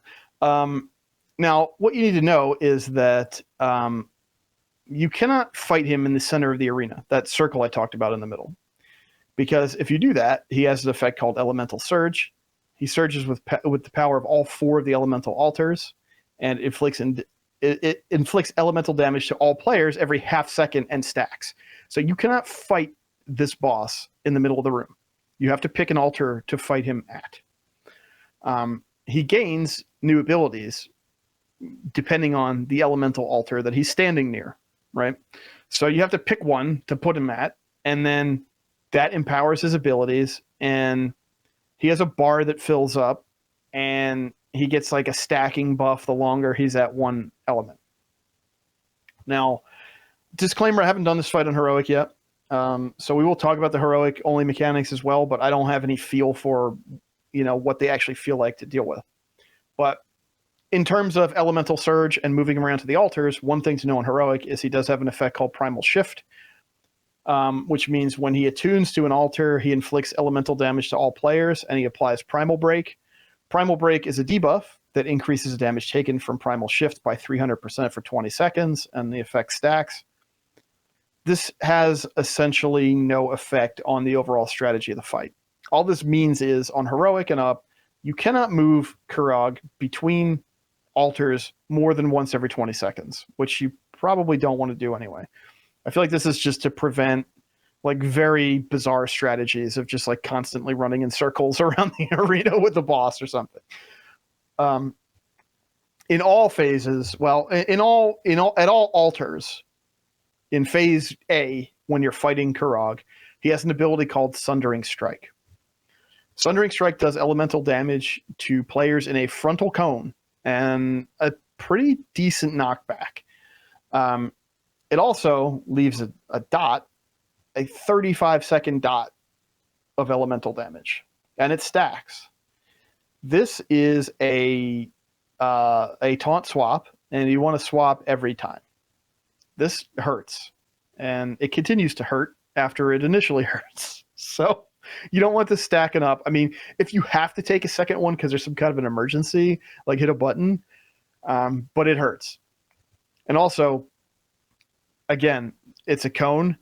What we try to do is like face him towards the outer wall of the circular arena, so he's like pointing at the altar. It cuts down the angle of the cone substantially, and it keeps the rest of the raids safe. So let's talk about what happens at each of the altars. We'll just go in the order that the Dungeon Journal presents them in. You can do this in any order. The thing to know is that the elements that he's empowered with, he's going to summon an ad that corresponds with those elements in the B phase. I would say on LFR and normal, it probably really doesn't matter which order you do it in. Whatever feels like a good fit for your group, whatever your preference is, you should be able to do that and succeed. Because of various interactions on Heroic and above, you probably don't want to do Flame into Frost in the same phase. You probably want to split those two up. But again, that's not like set in stone, but I think that will probably make it easier for you to deal with and to learn. Just because the Flame and Frost ads have sort of polar opposite concerns that can lead to some bad interactions. So you probably want to split those up for Heroic and up. If you're just trying to get the feel of the fight and you just want to see what happens. I mean, we've tried a bunch of different combos just to see what it looks like on normal, and none of it really feels any harder than anything else. But so let's talk about phase A, Altar of Flame. So now we've pulled Kurog over to the Flame altar. Each of the altars, he gets a dominance effect. So he gets Flame dominance when he's near Altar of Flame. It inflicts fire damage to all players every 4 seconds, and it increases by 10% per stack. It stacks up every 4 seconds. So you're on, the basic idea here is you're on a bit of a timer, right? Like he's getting empowered the longer he stays at an altar, which is why you want to move him to a different one after a little while. While he's Flame empowered, he's going to do Magma Burst. So it does. This goes at random players. It does fire damage. It leaves a magma pool. Magma pool is fire on the ground, and if you stand in it, it does damage to you. Can you believe this is happening in World of Warcraft raid boss? Yes. Do not stand in the magma pools that Magma Burst leaves behind. He also has a flame ability called Searing Carnage. Before we jump into that, sure. The big thing with Magma Burst is you are leaving behind pools, which means you want to not be sure you're restricting a bunch of space for people while you're inside this area. So moving your people against a wall, for example, and into a clump is a better idea than having people just spread out all over the place, dropping pools everywhere. So Be sure you're Yeah, that's true. positioning yourself in a better position for where you're going to drop all these pools together, not denying yourself a whole bunch of other space because of this next ability that Jason's about to talk about. Right. Which is called Searing Carnage, which it infuses players with fire, and it makes you mark your location every second for 5 seconds, and then it explodes after 2 seconds, dealing fire damage in a 5-yard circle. It's like there's a certain Stone Legion generals I remember that have an incredibly similar ability to this. Yeah, it is. It's a lot like that, and we've seen some other effects like this too, where like you're like farting out this trail of damage behind you, so you got to just move and shift and move and shift. This can actually get. This is one of those abilities that with our huge group, and if you're an LFR this week, you'll see some pretty big groups too. But this can get a little gnarly with a big group because these segments of the room are relatively small. They don't get bigger when you have more people in them, and the AOE, the area of these abilities doesn't shrink when you have more people. So, it can be hard to kind of find safe spots, but try to move as little as possible. Don't just, like move the 5 yards, then move 5 yards, then move 5 yards. Don't move 25 yards over and over again and just dot them everywhere. So that's all the boss does when flame empowered on normal and LFR. On heroic, he also gains Molten Rupture, which unleashes waves of lava, inflicting fire damage to players caught in the path. So watch out for the Molten Rupture. Don't stand in the path and don't take the fire damage. And now, I guess, so at this point, what you want to do is move the boss to an adjacent spot.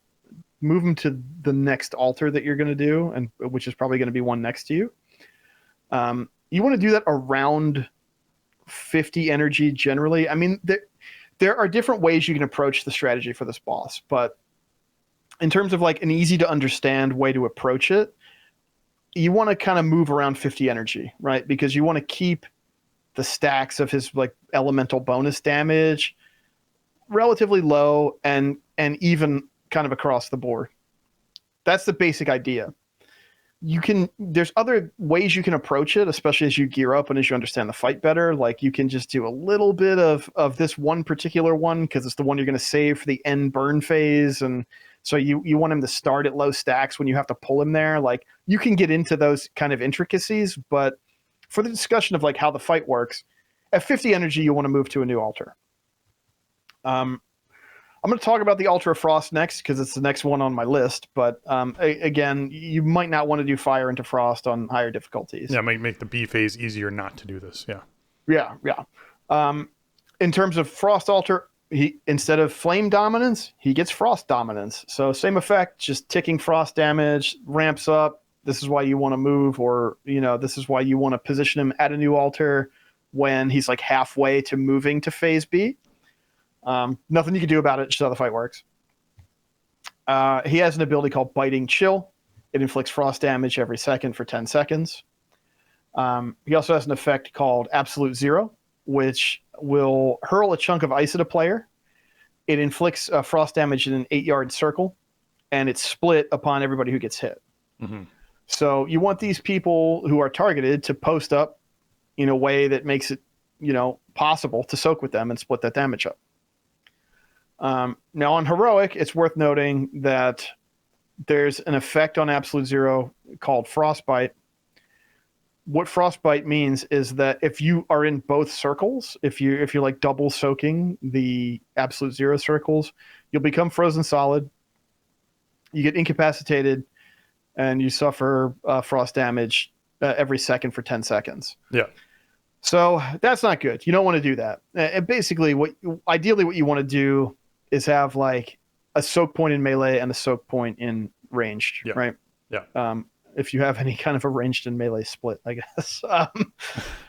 This is similar to even like the effect on Primal Council with the Molten Axes, right? You have circles. You need to soak them. You need to split up the group a little bit. Everybody wants to be in one circle or the other, but not both. Even if you're doing lower difficulties, that's still just kind of good practice, right? If you want to push the higher difficulties, it'll help you learn the mechanic better. And also, it'll just keep the damage down farther. You don't want like one or two people to be taking all of this damage from both of these hits. So split up Absolute Zero a bit. And that's actually all the boss does on LFR and normal with Altar of Frost, just Biting Chill and Absolute Zero. On Heroic, the boss will cast Frigid Torrent, which creates waves of frozen orbs every 2 seconds for 4 seconds. If you're near where the orbs are forming, you will get knocked away, and these deal pretty heavy frost damage in their path and stun you for 6 seconds. So you got to make sure you don't get hit with these, because that's a pretty long stun in addition to that amount of damage that may not be survivable, and it's certainly not anything your healers want to help you live through.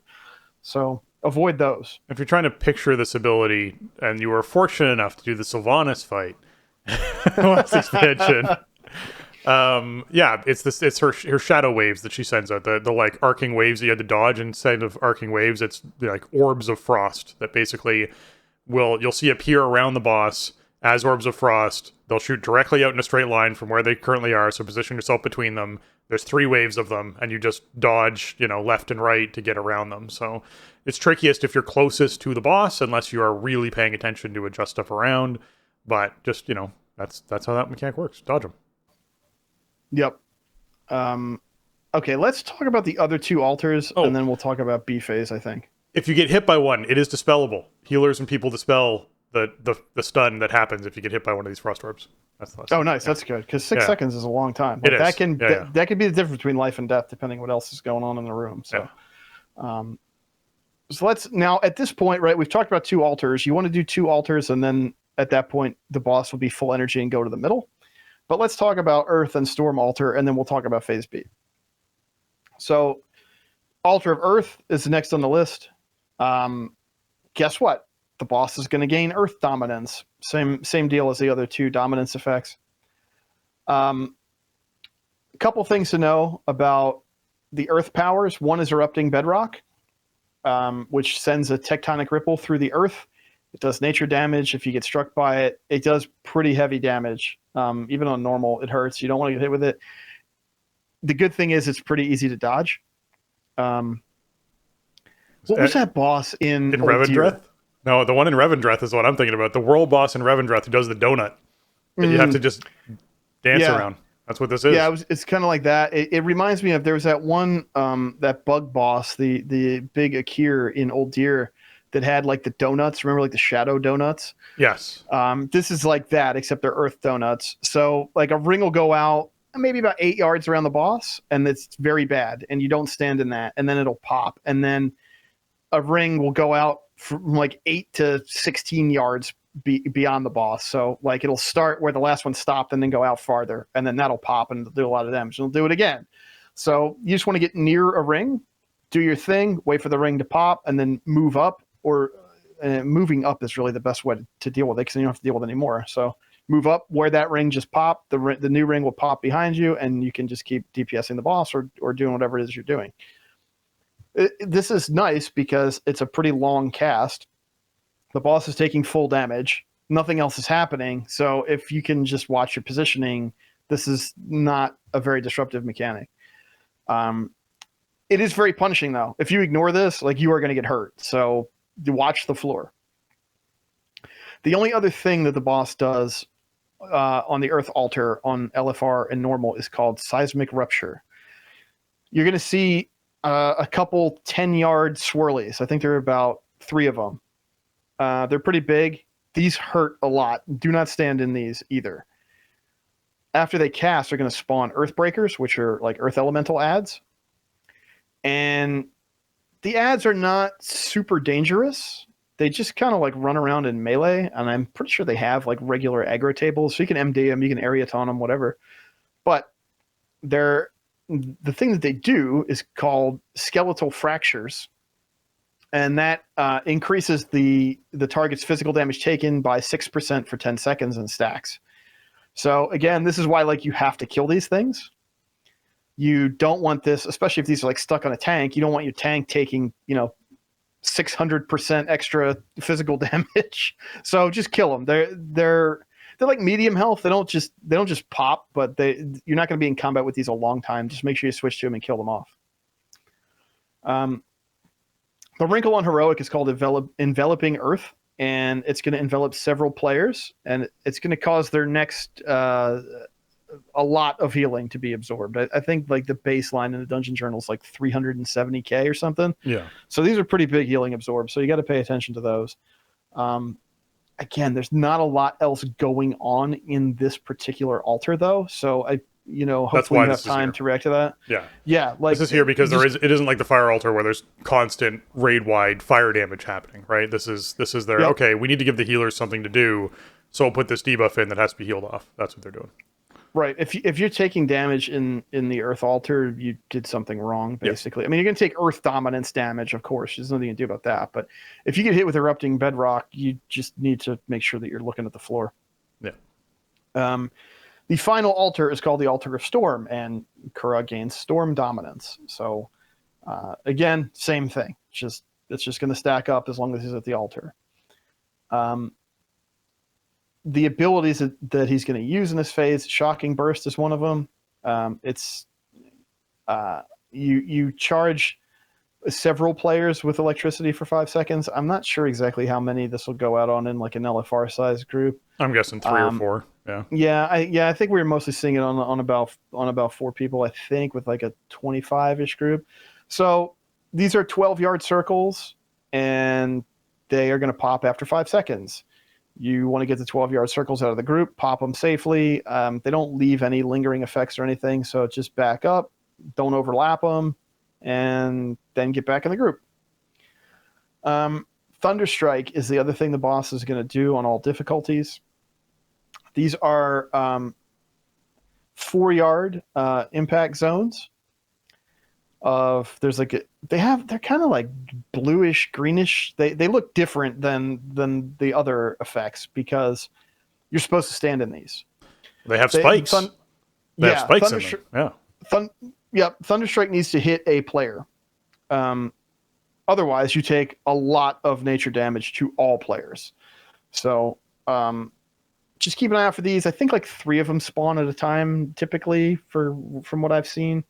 So you just got to make sure that you have people soaking them. Again, I haven't done this on heroic yet. On normal, like I believe these are 1 per customer. That you only need 1 person in there. But on normal, I've just been kind of calling out for people to soak if they're nearby. It doesn't hurt that bad on normal. It's survivable, and I'd rather have people practice reacting to these and standing in them to learn how important it is and kind of get that part of the dance, accustomed in their brain, than to try to like totally min-max it. Like I feel like that's kind of what normal raid is for, right? It's just sort of seeing the dance. Yeah. So Thunderstrike, you have to pay attention to it. If you don't, it's super punishing. You're better off having your whole raid be everybody in the raid be in one of these than missing one. So the nicest thing about this ability visually is obviously the spike, the Sargeras spike we always talk about, that is sticking up in the center of it that you can tell when you step in because that goes away. But it's not just that. The entire visual fades down to being just an outline of a circle. It initially is like a circle with like a lightning-ish, stormish aura coming off of it with a spike in the center, and you walk onto it and it becomes like a totally dull circle. So it's clear there's someone in this, which helps a lot for visuals for people. Yeah, for sure. Yeah, it's like kind of... I almost did it again. I was going to say striking. The ability is called Thunderstrike. It's not what I'm trying to do. It's just like this reads really differently than the other abilities, especially on the altar and in the rest of the fight. Like, it is obvious that there is something different you're supposed to do with Thunderstrike. Yeah. On heroic and up, the only other thing that Kurog will do when storm empowered is called Lightning Crash. This applies auras to random targets, and when it expires, it increases nature damage taken by 30%. Inflicts nature damage every second to the closest player for 8 seconds, and it stacks. Mm-hmm. Not much you can do about this, but what you can do is make sure that the people that are affected kind of fan out so that the closest player to them isn't all the same person, right? Like you don't want this effect, the closest player part of this effect all going on the same target, because that's a recipe for deaths. So just got to fan those out. Maybe have like buddies, have like a ranged buddy go out and stand near somebody who has the effect so that they have an obvious target. It helps healers out, to know who they need to be healing while this effect is going on. But that's it for Storm Altar. Yeah. So let's talk about B phase, which is the adds. Again, when Kurog is at an altar in phase A, which he has to be because you can't fight him in the middle, right? He has this bar that fills up from 0 to 100. Once he gets to 100, he runs to the middle of the room and starts phase B, elemental creations. Now, when this starts, he will gain primal barrier, which means he takes 99% reduced damage. So do not think that, well, the adds are someone else's problem. I'm just going to stay on the boss. Like, switch off the boss and kill the adds. Now, the adds that spawn are going to depend on which altars you empowered him via during phase A, right? So if you empowered him with fire, he's gonna spawn a blazing fiend. Now, much like there's a dominance that Kurog has for every altar that does raid damage, each of the elemental adds has a presence that also just does raid-wide damage every second, and it stacks. That means you want to kill these things as fast as you possibly can, because they're going to do stacking raid-wide damage. That we don't want that, right? Now, as far as abilities, the Blazing Fiend doesn't really have a lot. It has Magma Flow, where it creates lava pools at random locations that inflict fire damage. I'm not sure if this is like totally random. Sometimes when they say random, they mean like not at players, but near them. So again, you can try to bait this into low traffic areas or away from where you're trying to move to. I'm not sure, but I'm not exactly sure how the logic works there. Again, it's gonna create magma pools. Magma pools do damage when you stand in them. Don't do that. Now on heroic and up, there is another wrinkle here because smoldering hellions are going to spawn out of the lava pools. So when the pools go down, you want to make sure you switch over and kill off the hellions. The hellions cast flame bolts. The casts are interruptible, so you can save that damage, but you need to switch off and kill these things down before you get back onto the boss. So keep that in mind for the Blazing Fiend. The Frozen Destroyer obviously will spawn if you've empowered him with the Frost altar. And again, it has a chilling presence. Nothing you can do about that. It has an effect called Frost Binds. So this is it's a nova of frost. It inflicts frost damage to all players, and it leaves a frost dot. It also reduces movement speed by 10%, so that's kind of obnoxious, and that can be bad if you're trying to avoid other ground effects. Especially, as the fight progresses and you end up with more hazards on the ground, right? Like because you have all these effects that leave stuff on the ground. I don't know if they're permanent, but a lot of them stay there for like a really long time. So, space does become a concern the longer into this fight that you go. It also does an ability called Freezing Tempest. And it conjures violent winds, which inflict frost damage every second to players farther than 10 yards away. The winds are slower within 10 yards, and they deal much less damage. So you'll see a 10-yard ring around the boss that you want to have everybody stand inside of. You need to hug up on the boss when Freezing Tempest goes out to keep the damage low. So keep that in mind. And the Frozen Destroyer is kind of really disruptive for that fact, because most of the other elementals have stuff that you want to be mobile for, spread out for, run away with, etc. And the Frozen Destroyer makes you want to stack with it, right? So keep that in mind when you see Freezing Tempest going out. It's a great opportunity for Spirit Link Totem or any kind of healing rain stuff that you put down on the ground for players to be like, this is my guide for where I should be. I should be within this circle of the boss, right? If you're within Spirit Link Totem when this ability is going out, you're close enough to the boss. So just keep that in mind. Yeah, definitely. Giving people good targets for stack points like that is always it's a good way to help people learn the dance and figure out where to go. That's a great moment for big AoE heals like that. Next up, we'll talk about Tectonic Crusher, which is the Altar of Earth add. If he's been empowered by that, then he'll spawn a Tectonic Crusher. Tectonic Crusher has Shattering Presence, which you can imagine what that does at this point.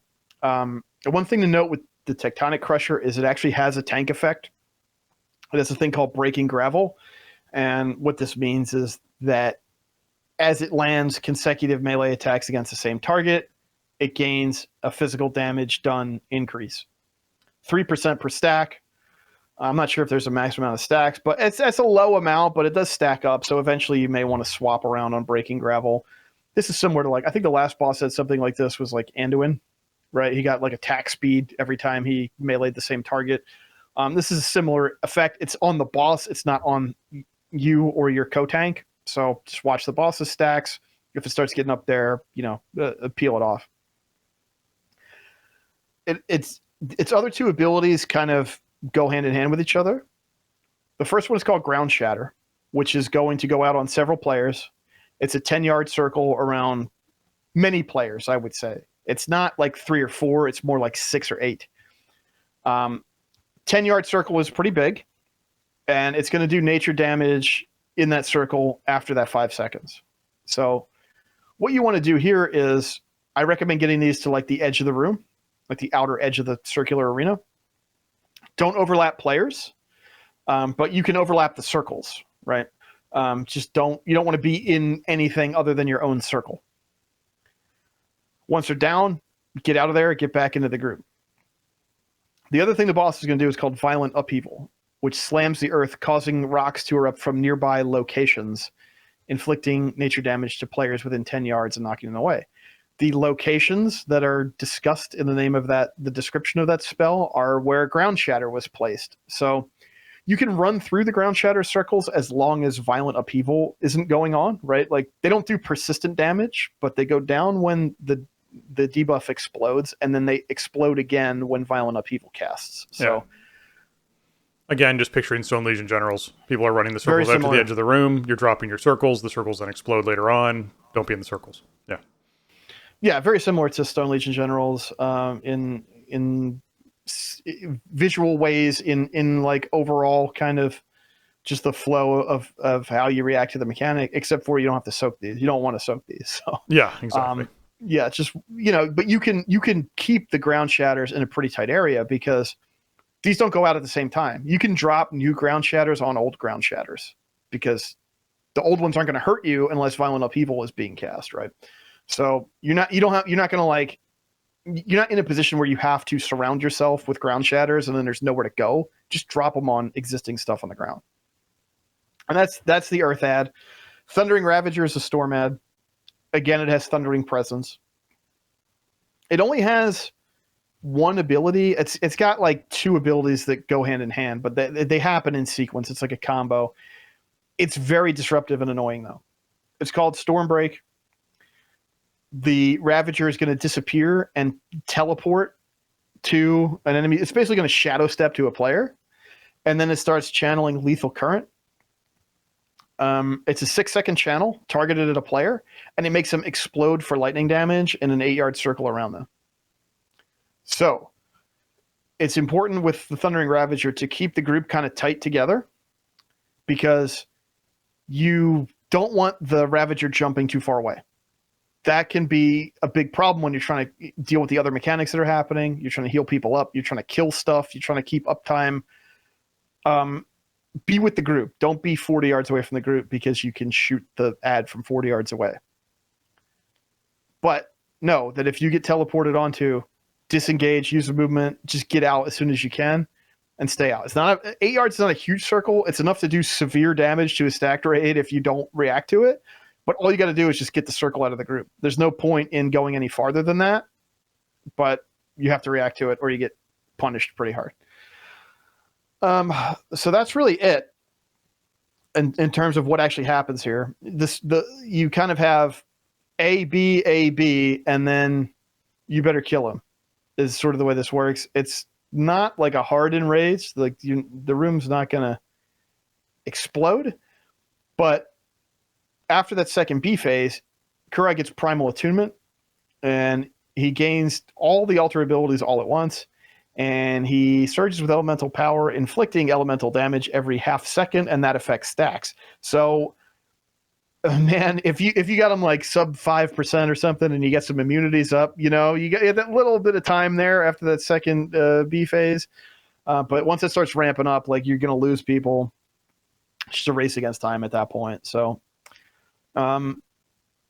overall, this fight is cool because you have so many different ways to approach it. Right? You can really you can come up with a strat that works for your group and that your players are comfortable with, and that suits your overall gear level too, because the strats could change with this as we gear up. In general, I would recommend hitting your hero, lust, time warp at the top, because you want to get his health as low as you possibly can, as early as you possibly can, so you don't have those moments as you're counting down and like you're trying to kill him before he gets into B phase, or before like the third A phase ramps up and you can't keep it under control anymore. Like, while everybody's alive, while relatively little is happening in the room, do as much damage to him as you possibly can, and then take it from there. On lower difficulties, I think you can kind of experiment with the order that you want to do stuff in, depending on what feels comfortable for your group. I have a feeling that some invisible LFR meta will emerge, and there will be a correct way that people expect it to be done in LFR. And I don't know. We'll find that out together, I guess. I'll be in there on LFR in a couple weeks or something on a monk, and I'll be doing it wrong and getting yelled at probably. But there will be some order that is expected for LFR, I'm sure. But this week, nobody knows what that is. So just do whatever you want. Just make sure that you're moving. I would say, for learning the fight, move them every 50 energy to the next altar and go from there. Overall, I mean, initially this was another fight that I was kind of scared of or something. I was like, I don't know, man, this boss has like a lot of mechanics. There's a lot of stuff going on here. It seems really punishing. In practice, unlike normal, at least, it wasn't very hard to learn. There's kind of a lot of stuff to remember, I guess, but again, I think a lot of the mechanics read really well, and the one very cool thing about this raid is the elemental theming means that a lot of the abilities from boss to boss play by the same rules, right? You're not getting introduced to a whole new visual vocabulary every single fight. And you can say, oh, they're reusing stuff that's lazy or whatever. And maybe to some degree that could be true, but I think there's a lot of benefit there in kind of teaching players how to do the raid and introducing stuff that is like familiar, and then you expand on it on later bosses. Like, I think that's been a really cool part of this raid for me so far. So yeah, I mean, Kurog is definitely a step up in complexity and challenge from the previous, 5 bosses that precede him. There's a reason why you need to defeat him, after you've defeated these other bosses, because he is more complicated. He has more going on. He's going to hurt you worse. He's going to tax your throughput more, for sure. This is where the raid starts ramping up towards the end. Yeah, I think overall, pretty cool fight. It's certainly one I want to experience for myself, because it's one of those fights where you only need to worry about a very few amount of things every phase, as opposed to worrying about all of this stuff we just talked about at the same time, which I love. When you're literally in a situation where it's, hey, you know what? There's a lot going on, and there's a lot to sort of digest when it comes to reading through a boss like this. But when you're actually doing it, it's no, you got to pay attention to like 3 abilities at any given point. There's just 3 things happening, and you sort of have to deal with those 3 things, right? Like, that's a really nice experience. Even if there's a lot of things happening, okay, we're in the fire one now. There's these 3 things I have to deal with. And I think that's a really nice feel for a boss. Yeah, that's true. Like, this boss does throw a lot of stuff at you, but like you said, I mean, it's more of a rotation of stuff, and you control what elements of the fight you're going to encounter next, right? Like, there's no randomness in terms of the order of when stuff enters the fight. That you decided that it was going to be that way. So that's pretty cool too. This isn't a council fight, even though there are multiple targets and stuff, but we've seen those types of fights before where it's like, well, at this interval, a random enemy will enter the fight, and you have to deal with, how that changes the battlefield. And I don't love that. I like being able to predict what's going to happen, or being able to influence it in some way. Yeah. All right. So we're at the 2-hour point of the show, which means we usually like to start wrapping things up. There is another blog that I mentioned weeks ago that we did in fact want to talk about at some point, and so I'm not going to go through the whole thing because it's a fairly lengthy blog, but it's really cool, and it's an engineering update about the launch of Dragonflight, and them sort of basically talking about what that felt like for them from their perspective and how they dealt with issues as they came up and things that happened. And at first thing they highlight, and I'm just going to go through some chunks of this that I think are really neat to sort of tease you guys to go and read it if you're interested, because it's pretty cool. And I'll obviously have a link to it in show notes and everything. But they talk about how expansions now consist of several smaller launches as opposed to that one big, everyone gets the big data, you put all the disks in for a game as you're installing it kind of launch, right? So it installs the smaller launches. The code first goes live just with the old content inside like a PTR format. That's why in PTR you normally see like, hey, it's the exact same game we're currently playing, but there's like 1 or 2 things that are different, right? And then the pre-launch events happen. So that's the first chunk of stuff being released, and new systems are turned on. And finally, on the content launch day, new areas, quests, and dungeons are turned on. Each stage changes different things so we can find and fix problems. But in any large complex system, the unexpected can still occur. So basically saying, hey, because we've now turned things on slowly that way, every time we turn something on, there is the potential for something to go wrong, but because we're turning them on in staggered steps, it's easier for us to identify and find those things that are going wrong, as opposed to, hey, you installed all the disks for your game, you loaded your game up, and like 9 things are broken and we have no idea how they relate to each other, right? They can at least go, hey, we turned these things on. These things caused whatever this is. We need to figure out why these things are relating to that thing, right? So that helps to begin with. They go another great change, greatly enhance support for encrypting the game and its data records. Encrypting allows them to basically, encrypted records allow them to send out client data that the game needs for, cutscenes, voice lines, unlock, certain quests, things like that, but keep that data from being mined by players who, want to actually experience those things in game. So this is why, like, when we're doing beta or alpha, there's insert cutscene here or whatever it is, right? Or dramatic cutscene here is what we see as opposed to seeing the actual cutscene. This is where they've had encrypted stuff. So they want to be able to have PTRs and betas and alphas where players can go out and test stuff, but they also want to be sure that they're not just spoiling everything about the expansion or the new content that's coming out by just having everything be available in the game. So they're the way that they've figured out ways to encrypt their stuff better prevents it from being mined by, Wowhead or anyone else out there who's currently just trying to grab all the information they possibly can, because that's their news cycle, right? That's how they make their money, is getting the cutting edge stuff to players. So it's great that they found ways to improve that, and that was one of the things that sort of changed with Dragonflight, is finding better ways to do that encryption, which was great. So the next chunk here is about lagging instability, which a lot of people experience at launch. It's a bit of a big thing, but we now know that the lag and instability we saw last week, this is them talking about launch, caused by the way these two systems interacted. The result was they forced the simulation server that moves your characters around the world and performs their spells and abilities to recalculate which records should be hidden more than 100 times per second per simulation. So just thinking about that for a second, every player was having a situation where it was recalculating hundreds of times per second per simulation every time someone was trying to cast spells or move around the world or whatever it was, right? Like that, massive server draw. So a great deal of CPU power was spent doing these calculations. The simulations became bogged down, and requests from other services to those simulation servers backed up. Players see this as lag and error messages like world server down. So if you're ever seeing world server down, that's sort of a peek under the hood as to why that's happening, right? You're seeing this because, hey, something's causing the game to try and figure out where your character exists over and over and over again, hundreds and hundreds of times, and it's getting bogged down doing that.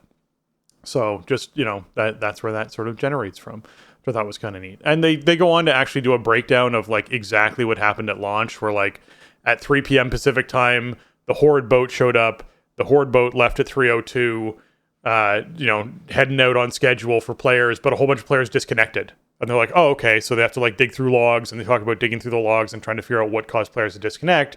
And because that happened for the Horde boat, quick, let's go look at the Alliance boat, is the same thing happening, right? So they sort of work their way through a lot of that troubleshooting interaction, which I thought was really neat. And they talk about how, like, by Tuesday morning, they had a better understanding of, like, why things were happening, which means that, hey, even though it launched, Monday evening, they spent the evening looking into why this was happening. And this is where the milestone they hit on Tuesday morning. And then here's where they were by Tuesday afternoon. And it's a great blog post. If you guys have a chance to go through and read this, and this interests you at all as to understanding why launches are hard, why it's difficult for them to solve these problems, the process they go through for it, it's a great post to check out. So yeah, check it out in the show notes here. Yeah, I love when they do stuff like this to kind of just, peel the curtain back a little bit and let us understand how the game works on a mechanical level, the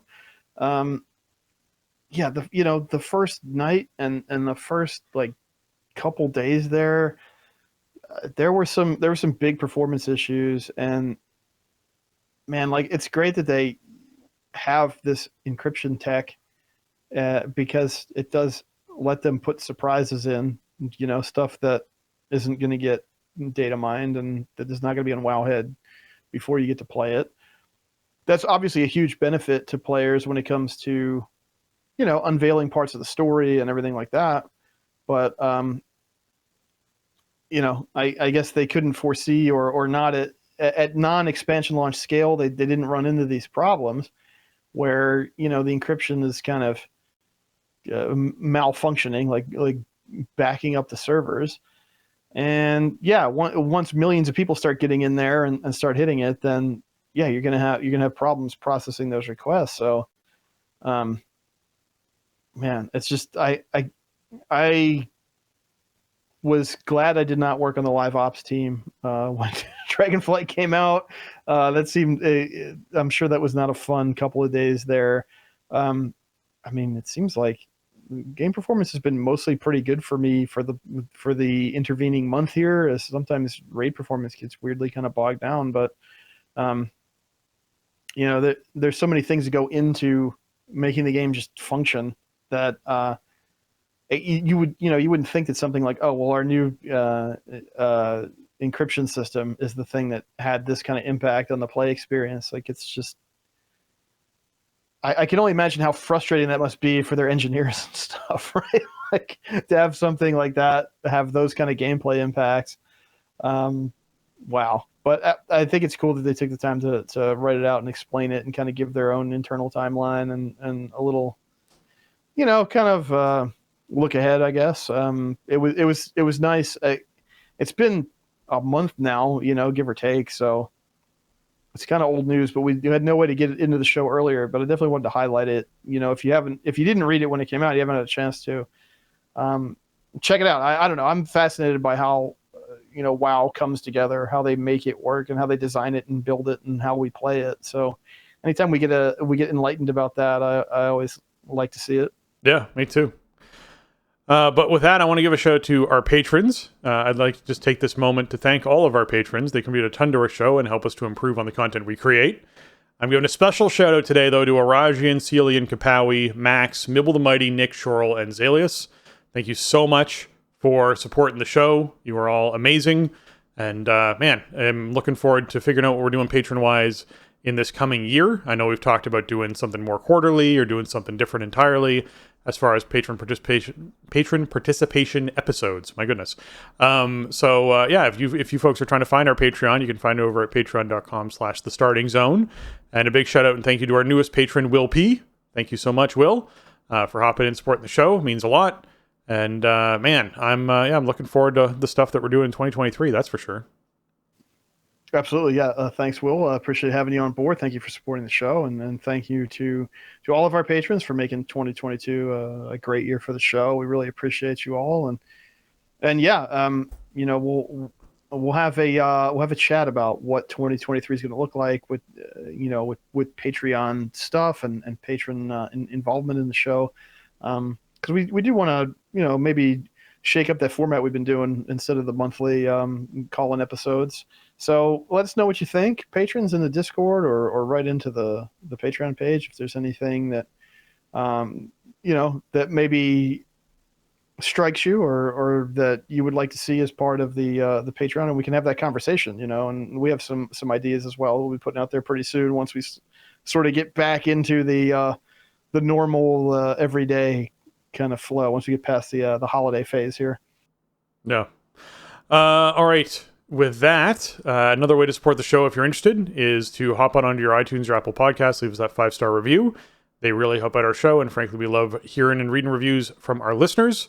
That's going to wrap up episode 559 of The Starting Zone. If you want to check out any show notes for this episode or leave us a comment on the show, you can head on over to thestartingzone.com, the official website for the Starting Zone podcast. You can also reach out and contact the show, leave us your questions or feedback at thestartingzone@gmail.com, or on Twitter at The Starting Zone, or over on Discord, which you can join by going to thestartingzone.com/Discord.